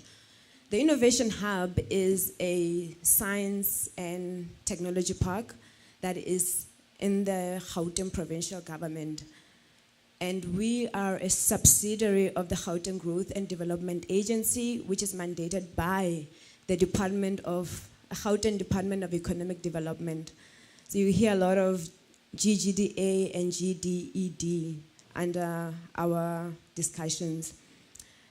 And the main core business of the Innovation Hub is to assist startup technology in a way to foster and accelerate technology startup into becoming sustainable businesses. That is the core business of the Innovation Hub. And the three key main focus areas are in the smart industries, the green economy, as well as the bioeconomy. And the bioeconomy is where I am based. So what drives the bioeconomy are two thematic areas. We focus on let's say food security, which looks at agro-processing as well as nutraceuticals. And on the other side, the other thematic area is in the health, where we look at pharmaceuticals, we look at cosmeceuticals, and we look at any health beverages. And I'm happy to say that one of the key cross-cutting driver of these thematic areas is indigenous knowledge systems, which we find that it can be applied on all these two thematic areas under the bioeconomy, which is why this is the unit that supports these indigenous knowledge-based initiatives that we are embarked on. And let me just say the function now under the bioeconomy is that we have the value proposition of the Innovation Hub is to offer business incubation. So the way that we see businesses being accelerated is only when they are under our incubation. So if you come to us looking for support, you best get it when you are incubated. So that is a key value proposition. And I will tell you the benefits and the offering under those incubation. But first, there is also a non-incubation part of what we offer. So this will be programs that we run. And for example, our flagship program called Gauteng Accelerator Program, which we know to be as GAP. And we also have a Coach Lab Entrepreneurship Program that is now the program that focuses on supporting SMMEs that are in IKS or innovation in the IKS. And then there is an agri-park, which is a center that we have facility to assist SMMEs or even the operator to farm, primary high growth value crops, and also just to assist SMMEs that are incubated under incubation business center called the Biopark. And I am responsible for the non-incubation program. So the programs that I mentioned, I manage those three programs. Now in the incubation side, that's where we offer the services such as access to market, as well as the access to financial support, and that is through several instruments, and also advisory as well as skills development, and to assist with infrastructure, which is one of the things that the bioeconomy have. We have a biopark, which was mentioned by Dr. Stephen from the IDC that they funded. So there are certain manufacturing facilities that are given to incubatees at a very subsidized fee. But not every incubatee is physically incubated. So that has to be under certain circumstances, which looks at whether you need the space and also with regards to the space being available.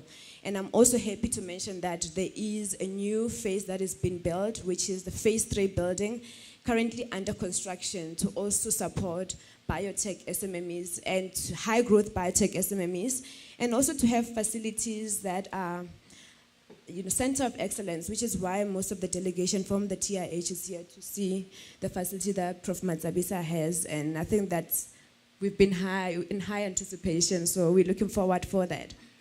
But let me go back to the programs that I was talking about on IKS, which is what I need to mention. And this is the Coach Lab. And first, before I forget, most of our programs are run in partnerships with supporting agencies like the GAP program that I mentioned. We are supported fully and financially by, we are supported financially by the Technology Innovation Agency, which is TIA, that is currently also supporting this current program. And the Coach Lab Entrepreneurship Program is supported by the DSI, which is the Department of Science and Innovation. And what we have managed to do so far since the support, we've trained more than 200 candidates, and most of which includes indigenous knowledge holders as well as communities that will come at the Innovation Hub to be trained on a full scale of a business acumen. So we realized that there is a need for us to go to communities as well as people that are technically savvy. And this will even include scientists that are, trained in the mainstream scientific areas, but we also acknowledge our indigenous holders to be scientists in their own right, that there is an integration of two knowledge systems, both the indigenous knowledge system as well as the conventional scientific knowledge system. And what we do is we give them a full-on business program that is divided into about 6 to 7 modules, starting from learning about the product, which looks at the whole innovation product, and also looking at a certain value chain in IKS. We'll go to market, looking at what is the business model that will work best for indigenous knowledge systems. And we then look at the finances, so how, like wealth creation under IKS, and we have then we look at operations, like how do you in fact make sure that your operations are effective. So in a way that we make it more accessible in how we give content to everyone. You do not have to have any qualification. Module is not yet seeded or accredited, but also because there's certain requirements when you need accreditation. So this can reach even an old knowledge holder. We've been training even over 60 years old knowledge holders that will come, and it will be amazing to see how they'll receive information, because what we do is we also make provisions to have translators. And then what I like to do is ensure that people that are going to be training, they are made aware of people that we're training, to acknowledge that if somebody doesn't understand certain terminologies, they're able to translate or come to their terms. And that is what we offer under that, and it's been a quite successful program. So we recently graduated our 2021 graduates that attended virtually due to COVID-19, but we also then called the alumni to do an exhibition, so just to check the progress. And I'm happy to mention that the program will be expanding to go to universities, to reach 2 key universities called the Northwest University as well as University of Venda. And that is because these are the 2 universities that have started with the Bachelor of Indigenous Knowledge Systems. And we want to start with reaching the students that are there to assist knowledge holders in the knowledge translation way. Like, we're trying to make sure that there is knowledge translation and that they're able to support and understand indigenous knowledge holders and acknowledge them in whatever work they do, if they will be doing any scientific work, but just be able to do it in their own theme. Yeah, and one of the last thing that I want to mention is that we also do a lot of thought leadership. So we had a one key innovate where we called researchers. We also called the Department of Health, National Department of Health, as well as we had traditional healers. The late Gogo Maseko was there. So we had like a very wide, diverse panel that spoke about how far are we with African traditional medicine. So that's one of the key things that we do in thought leadership under IKS. With that, I'd like to stop. Thank you. Thanks, Dr. Puti. Dr. Paul? At last, it's me. Thank you. Basically, as the Premium Research Institute, when it comes to public health in South Africa, there's just so much that needs to be done by the MRC, and we can't do it with the funds that we generate locally. So there are a lot of partners internationally that are partnering with the MRC for the different sort of health challenges that we have locally, so that we can be able to conduct the research that we do. And partners such as Newton, the Grand Challenges, the Bill and Melinda Gates, Global Health, NIH, BRICS partners, ADCTP, and many others that give us funds for the different kind of research ideas that we have, but at the end of the day, responding to the public challenges of South Africans. It's just so many of those. I'm not going to go too much into those. They're kind of more research specific, where we release RFAs and researchers apply into those. based on the proposals that they have submitted, then decisions are made specific to the needs that we want to address, and then we give funding for those. In relation to IKS, there's a bit of history and there's a gap, and I think this has been a disservice to the people of South Africa. Many years ago, changes were made at the MRC, most of you will know, around 2011, 2012. The MRC at the beginning of the IKS consortium was part of that, but due to those changes, there was a gap of almost 10 years where the MRC was not really fully participating within that space. But what I can say now, which is the reason why I'm here, we are back into the consortium, and we've started supporting projects that are on IKS. One of them was presented by Dr. Ngobo yesterday, which we hope to as well partner in giving support to that project from TIA.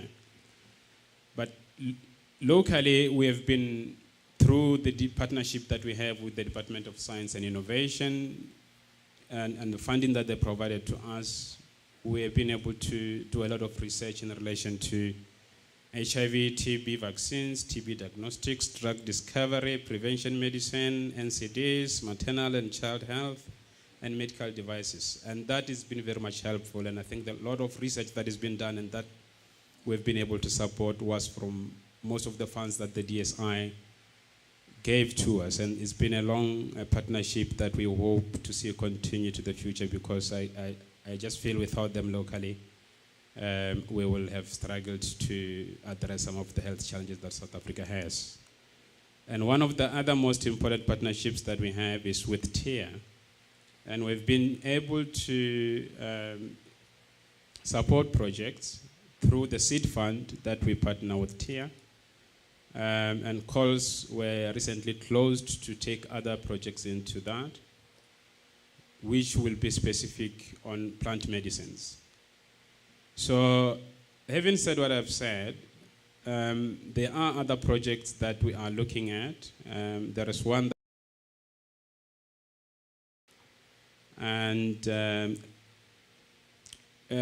at our Cape Town laboratory, in our BRIP, which we call it the Biomedical Research Innovation Platform, we have decided that it's important that the MRC have capacity internally to support all of the IKS projects that will be conducted in South Africa. And with that, we gave funding internally. There is Dr. Pritika, who's working on all of the projects that people comes directly to us to say, we have this product, we believe it cures this and that. And then after having been gone through all of the stages that we need to do, one question was asked yesterday, I think it's Tabo, when he asked you, Prof, about the concerns of our traditional healers in relation to security of their products if they were to share with scientists. The point of departure, when anybody who's got a product approaches us, is that we tell you, we hear what you are saying, we hear the claims that you are putting forward, with all due respect, Bumsanda, but then before we can do anything, we will have to put an NDA first between us and you, so that you are at ease knowing that your information is not going to be taken away from you. We don't even have the right to go out there talk about what you have given us without your consent, in a way of protecting you, knowing that all that you have shared with us will be secure.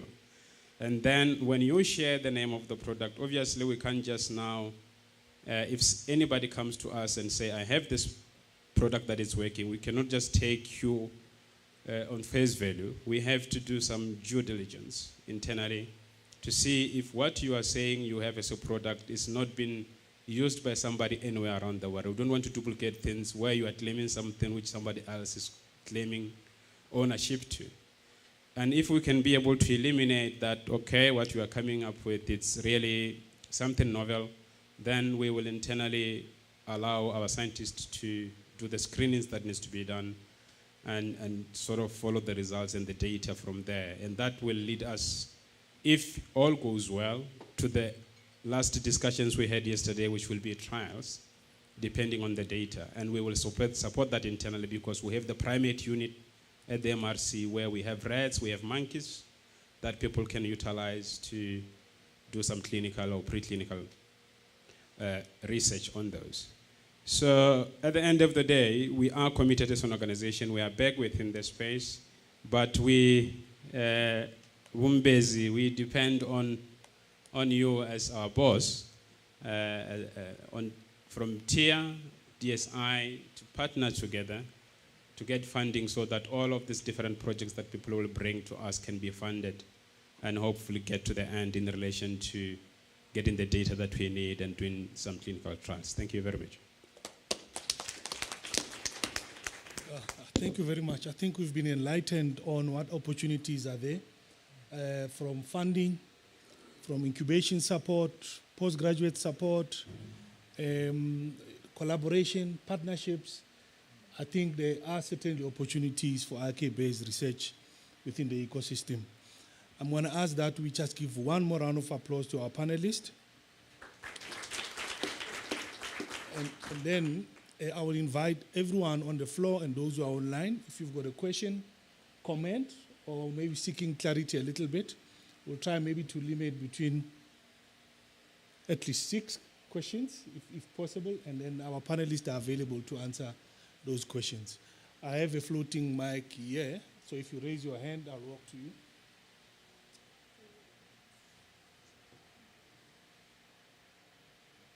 So you were so clear that there's no question. Okay, there's one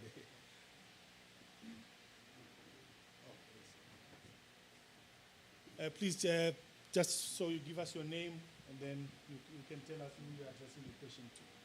Okay. Hi, everybody. My name is Mudise Sebatana. I am a staff of UFS, and I'm also a PhD student at UKZN, majoring in food security. I have a question for Dr. Puti. Actually, 2 questions. So the first one is, to partake in your program, does one need to already have a product, or would you guys teach a person how, or with the program, will you teach a person how to make a product at the end? And then secondly, since you guys are based in Gauteng, do you guys support people who are not from the province as well? Please go ahead. Thank you. Sorry, pause. So you said Dr. Puti or Dr. Petul? Okay. Puti. Yeah. That's the question. This is the. We'll see if you it comes can all right. you can add up if there is. But you're referring to the Coach Lab entrepreneurship program, yeah. And the funding.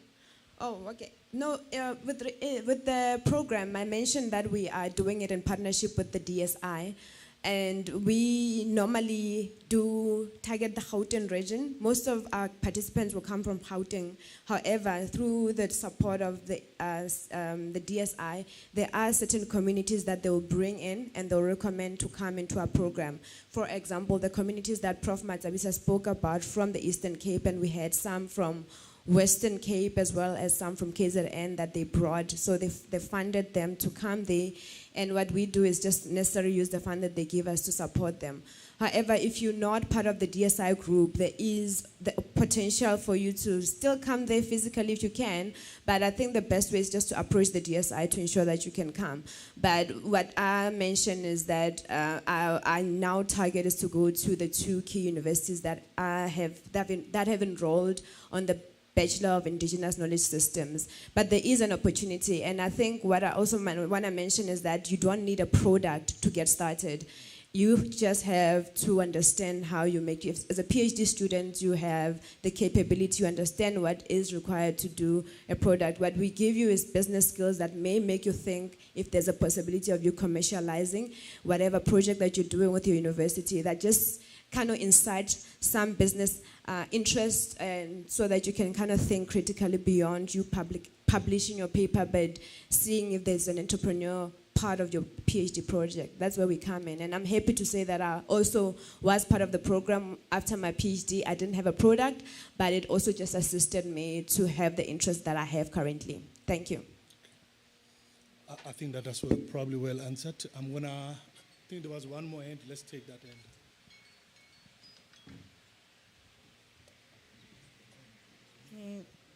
Good day again. Thank you for the opportunity. I just want to express my concern that when I'm looking around in our communities, there's so much knowledge that is lying in our communities, especially rural communities. But my worry is that our communities are so much in the dark about knowledge, about character of being social entrepreneurs, and a lot of dynamics that are stopping our people to get entry into the economic space. So I'm just worried, I'm talking as a dream because I've traveled this journey of mobilizing communities, supporting, incubating, and refining them to reach a stage where they can participate into the economy of this country. But there's nobody who's interested in funding that. For instance, I've done it with all my family resources all these years. I'm just throwing a dream, which I don't know whether it's gonna fall into any ear, and even in the near future, to say, how do we open a new school of thought in the communities to position them, refine them, give them character, and take this knowledge straight to the communities and open resource centers in the communities so that people can participate. But the biodiversity knowledge is so much in our communities, and most of these rural women and men are going to die and leave us without exploring this knowledge. Thank you. Your concern is noted. I'm going to challenge Mr. Bohololo because he is from a national agency that is supposed to work not only with the higher education institution, but integrate communities in the work that we do. We have adopted a quadruple helix approach where government, academia, private sector, and communities and societies must be part of the ecosystem. Mr. Wololo, you want to comment because you have done some work, just to share, what are the next steps here? Okay, thanks, Chair. I think, a typical example of what the government is doing so far as that is concerned can be well articulated by one of those two gentlemen, Dr. Langa and Prof.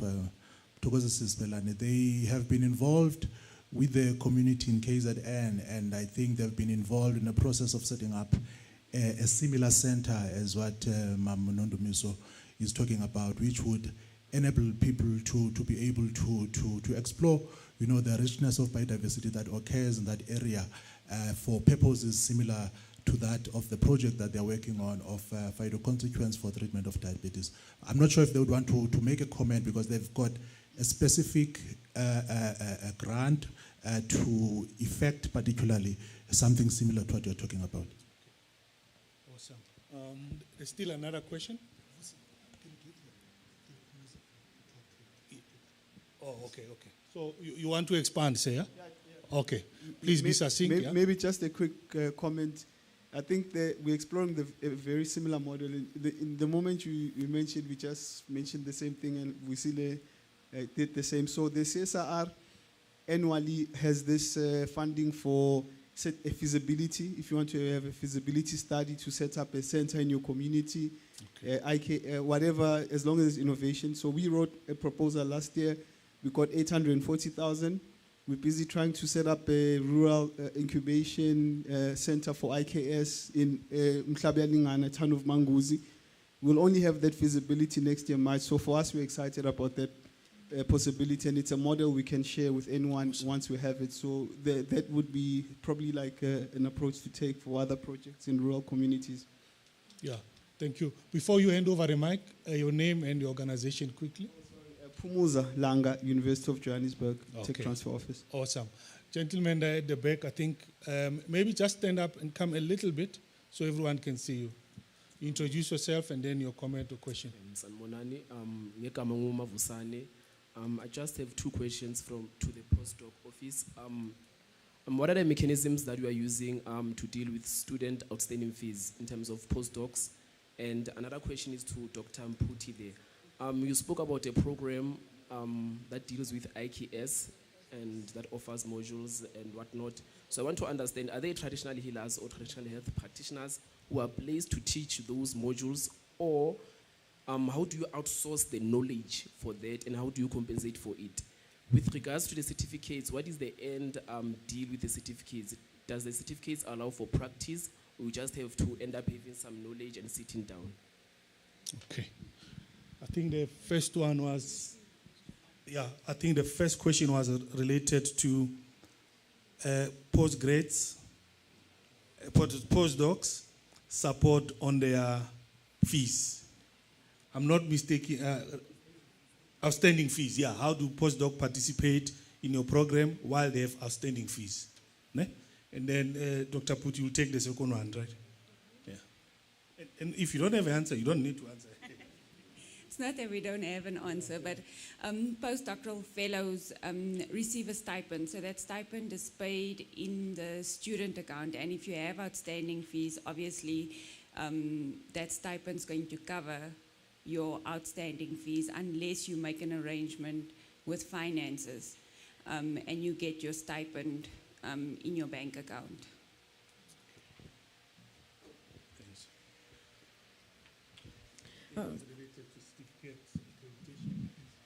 Thank you for your question.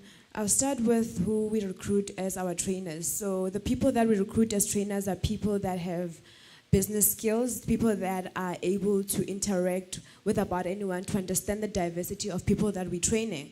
So we would have traditional healers in the same class with scientists. So we just need somebody that can integrate knowledge around them.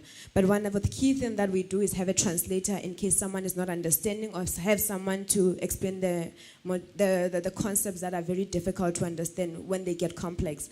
What happens is, to make us decide that there is a strong criteria that we set, and that is to have a proposal be written to us for us to decide who will be the trainer. So there is a functionality evaluation that we go through to ensure that there is at least an acknowledgement of how they will relate with the diverse group that includes even traditional healers as well as indigenous knowledge system holders, as well as anyone that has any knowledge system. So that is the key criteria. Anyone can apply as long as you can meet the criteria. So if you have experience and you've worked with community and indigenous holders, that will give you an advantage. They are also encouraged to bring anyone. They can also bring a traditional healer if there is a concept that they can explain better. So they are able, whoever we recruit is just given the aspect and the flexibility to do about anything they can to ensure that their teaching model will be suitable. With regards to the certificate, what we do is we give knowledge. We understand that most people will think that businesses, for them to succeed, is money, but knowledge is one of the key things that we give. So the person decides what they'll do with the knowledge that they're learning. Whether you want to use it and sit down, it's a person's choice, but what we encourage you to do is use it for your business, use it for your products to grow, use it for your markets to grow, and you could even get into incubation, because that's one of the prizes that you could get if you're showing dedication and you're showing that you can apply the concept. You can have a product that is ready and can be considered for incubation, but if not, it's okay. You can have the flexibility of how, but we encourage you to use it to your best effort and ensure that your products reach the market that they could. Thank you. Awesome. There's one more question there. Good afternoon. I'm Tsibo Molatwe. Jim, sorry, I'm using my maiden surname. I work under Professor Matabisa, but I'm currently doing my PhD in phytochemistry. My question goes to, because we're talking about funding, most people from rural areas, or let's say communities who don't have technology to see where they go, and some of them, they don't know the Professor Matabisa, where they can just approach him and say, I have a product, can you please help me out? Many people have that knowledge of wanting to commercialize their products. So my question is, what is being done to show people there is something like this? Because most of them, they don't even know there is something like this. Okay. Stephen, I'm going to challenge you on this one. You want to take it? No, it doesn't look like you want to take it. Yeah. Anyone who wants to take this one? The question is, what are we doing to demonstrate that there is actually opportunities and funding to our communities? That is the question. Okay. You taking it? I'm going to give it to the okay. Yeah. Thank you. Mr. Mbisi there is given the MRC the responsibility to do research and to fund research in South Africa. That's our responsibility. To everyone who has a product out there, who believes their product is effective against a certain disease, and they would like that to get into the global market, you can contact me. We can engage about that. All the due diligence that needs to be done will be done, because we have to do that. But what I want to say is, I've come to realize that most of our African traditional medicines works in combinations. And that's where I think the novelty of all of them comes in, because even if somebody in China or in the US has come across the same product that you have, the chances are they did not apply it in combination with another product. And that's where we can then start having discussions and then do all of the necessary steps that needs to be done. But eventually, if it really is showing positive or possible good results, we will find a way of funding it. But as I said earlier, we depend on partners like TIA, our government, and we appreciate all the support that DSI as well has been giving us locally to move forward on that. But obviously, as we move along, we will go internationally as well to source of funding for this kind of support. Thank you. I'm going to give the talking stick to Mr. Stephen. But now, we are now reaching the last part of our conversation. You can comment, but I'm going to ask all our panelists maybe to prepare 1-line, 2-line closing remarks. What can we do better? Looking at the good things we have done, where we need to improve, and how can we strengthen these opportunities to our ecosystem. Stephen, you are the first one, and then we'll pass the mic across. Thank you very much. And maybe just to answer the lady in the back there, that is in funding is probably one of the biggest issues, is that people don't understand or don't know where to go to get funding. So the internet is probably about the best, that you research funding in the bio space. But I think because of this sector, because it's new and it's going to get a lot more attention, there are channels that are being established, like I spoke about the ABOSA. So they're going to have a website where you can go and it'll show you everything in those clusters, funding cluster, marketing clusters, and there will be a lot of information on that. The other advice I can give you, as soon as you want to commercialize a business, go to your nearest CEDA office, because you're going to have a business plan. Nobody's going to fund anybody without a proper business plan, a proper business case.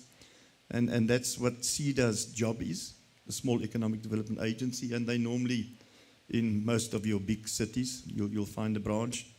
And CEDA will also have the capacity to tell you which funder funds what. So and I think that will be your first port of call. Once you have a business concept, go to them.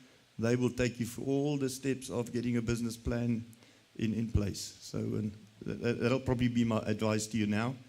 At this stage, I don't know of a one-stop shop for this sector. And I've been working in it now for about a year and a half. So, but just do that if I can give you advice. You want to speak about the my contribution. And I think from IDC's point of view, it's a very exciting time. And obviously in line with the government's mandates of creating jobs, taking people from poverty to opportunities. So in this new sector, we are looking forward to all the opportunities to take advantage of this exciting, not only from the health benefits, but and the other benefits that the socio-economic benefits that it can bring. And yeah, from a localization, there was a question that was posed. That's the IDC's mandate. We don't have to import stuff. We can make them here, and we can export them. So I think this sector is also going to have a lot of opportunities in this space. Thank you very much.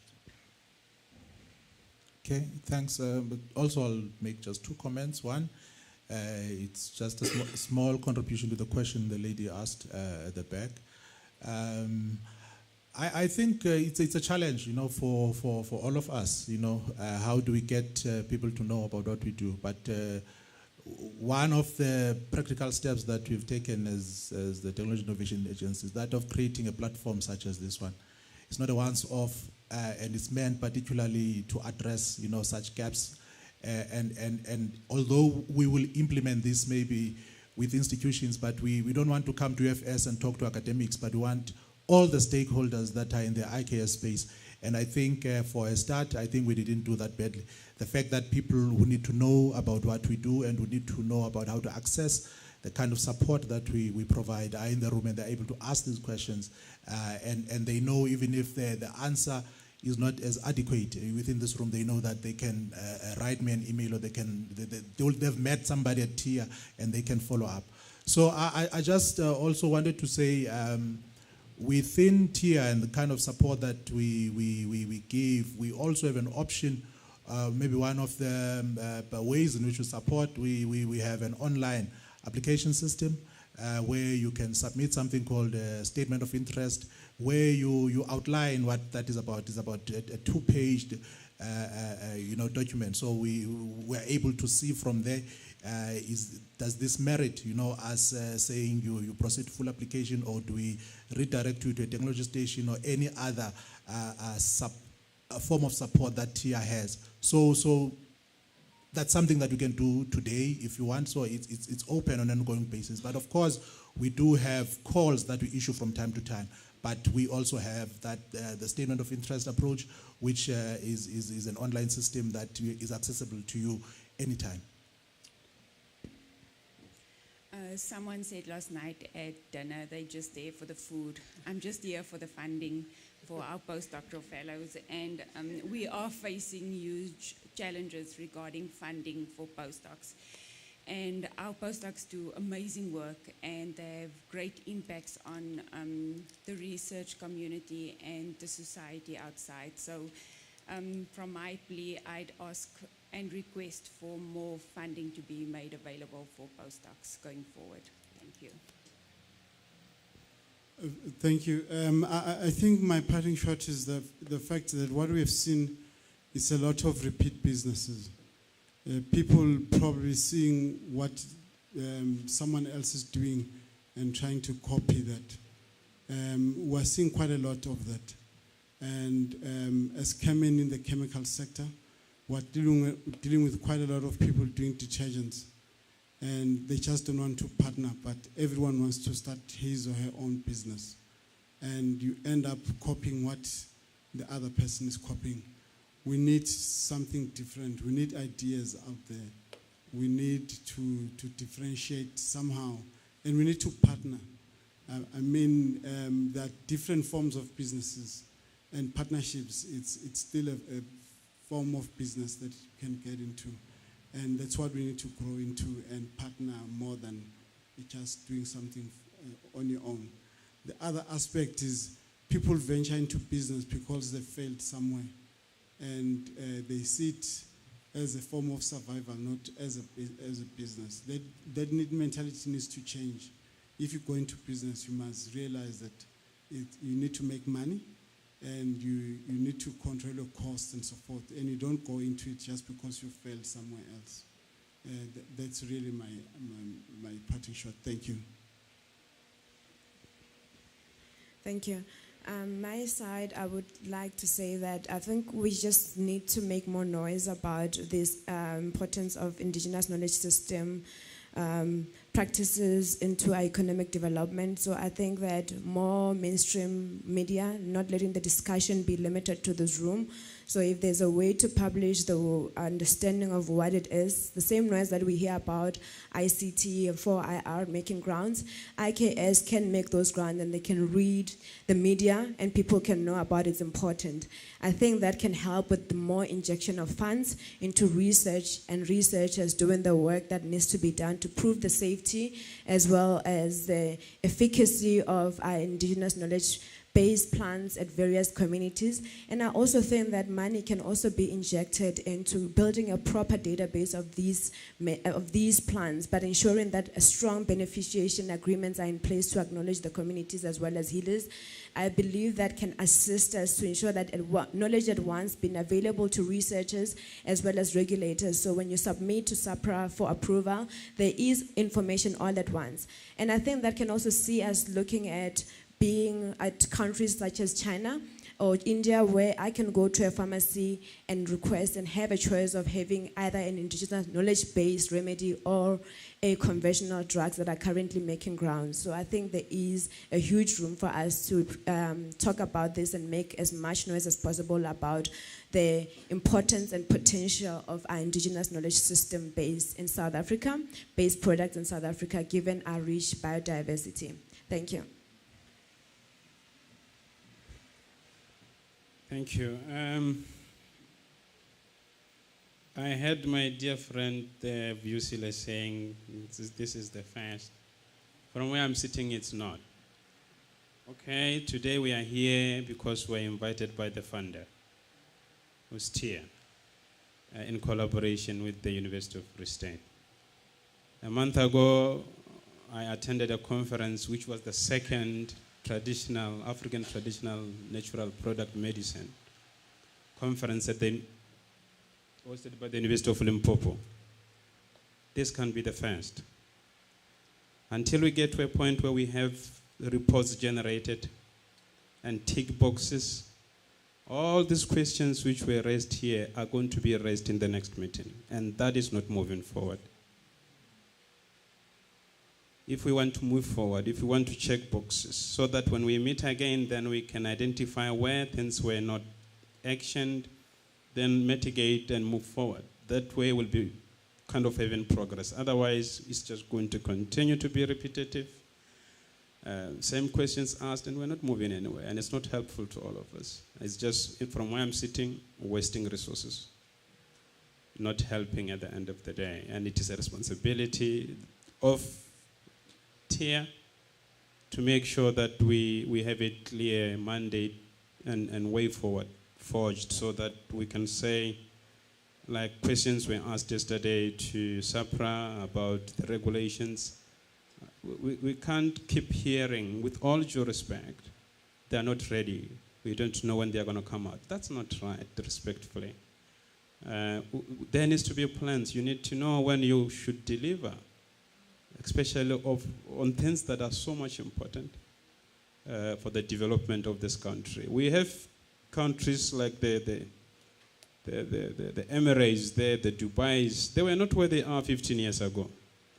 They identified one thing that made them separate to anybody. They told themselves, we're going to hang on this thing and we're going to make it work so that we get to where we want to be and the world sees how important we are.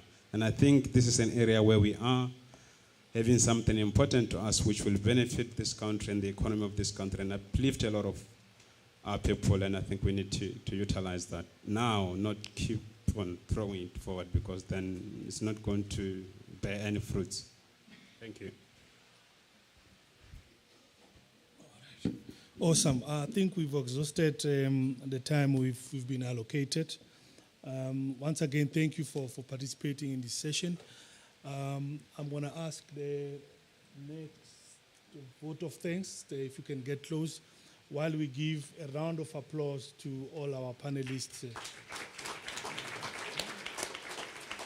Thank you very much, guys. Much appreciated.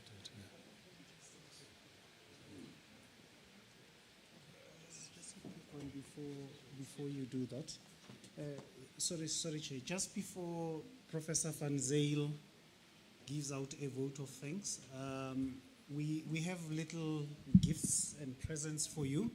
For me, I didn't talk. Yeah, no, that's fine. The effort you did, it's the effort you did. So if we could do that. And then somebody who has misplaced, or lost a butterfly necklace, please come and collect it from us, myself or Joyce. So it's found. So if we could do that quickly, then it will help us, and then the Prof can do that. And then afterwards, we will take a walk to the other side, where we'll show you the laboratories and the clinical trial, and then we'll have lunch at Famos at the clinical trial site. So we are not coming back here. Thank you.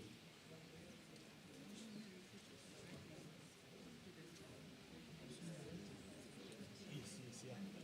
Please stay for your night shift. Oh, nice.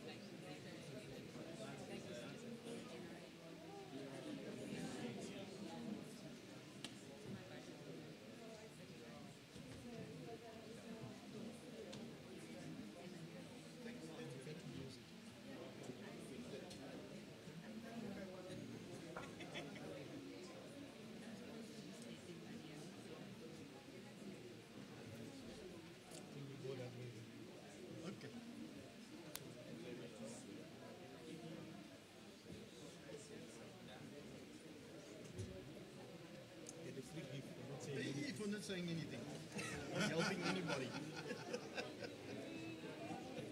Moving around the talking stage. It's easier getting a gift that way than talking. You don't swear, we do.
Can I start?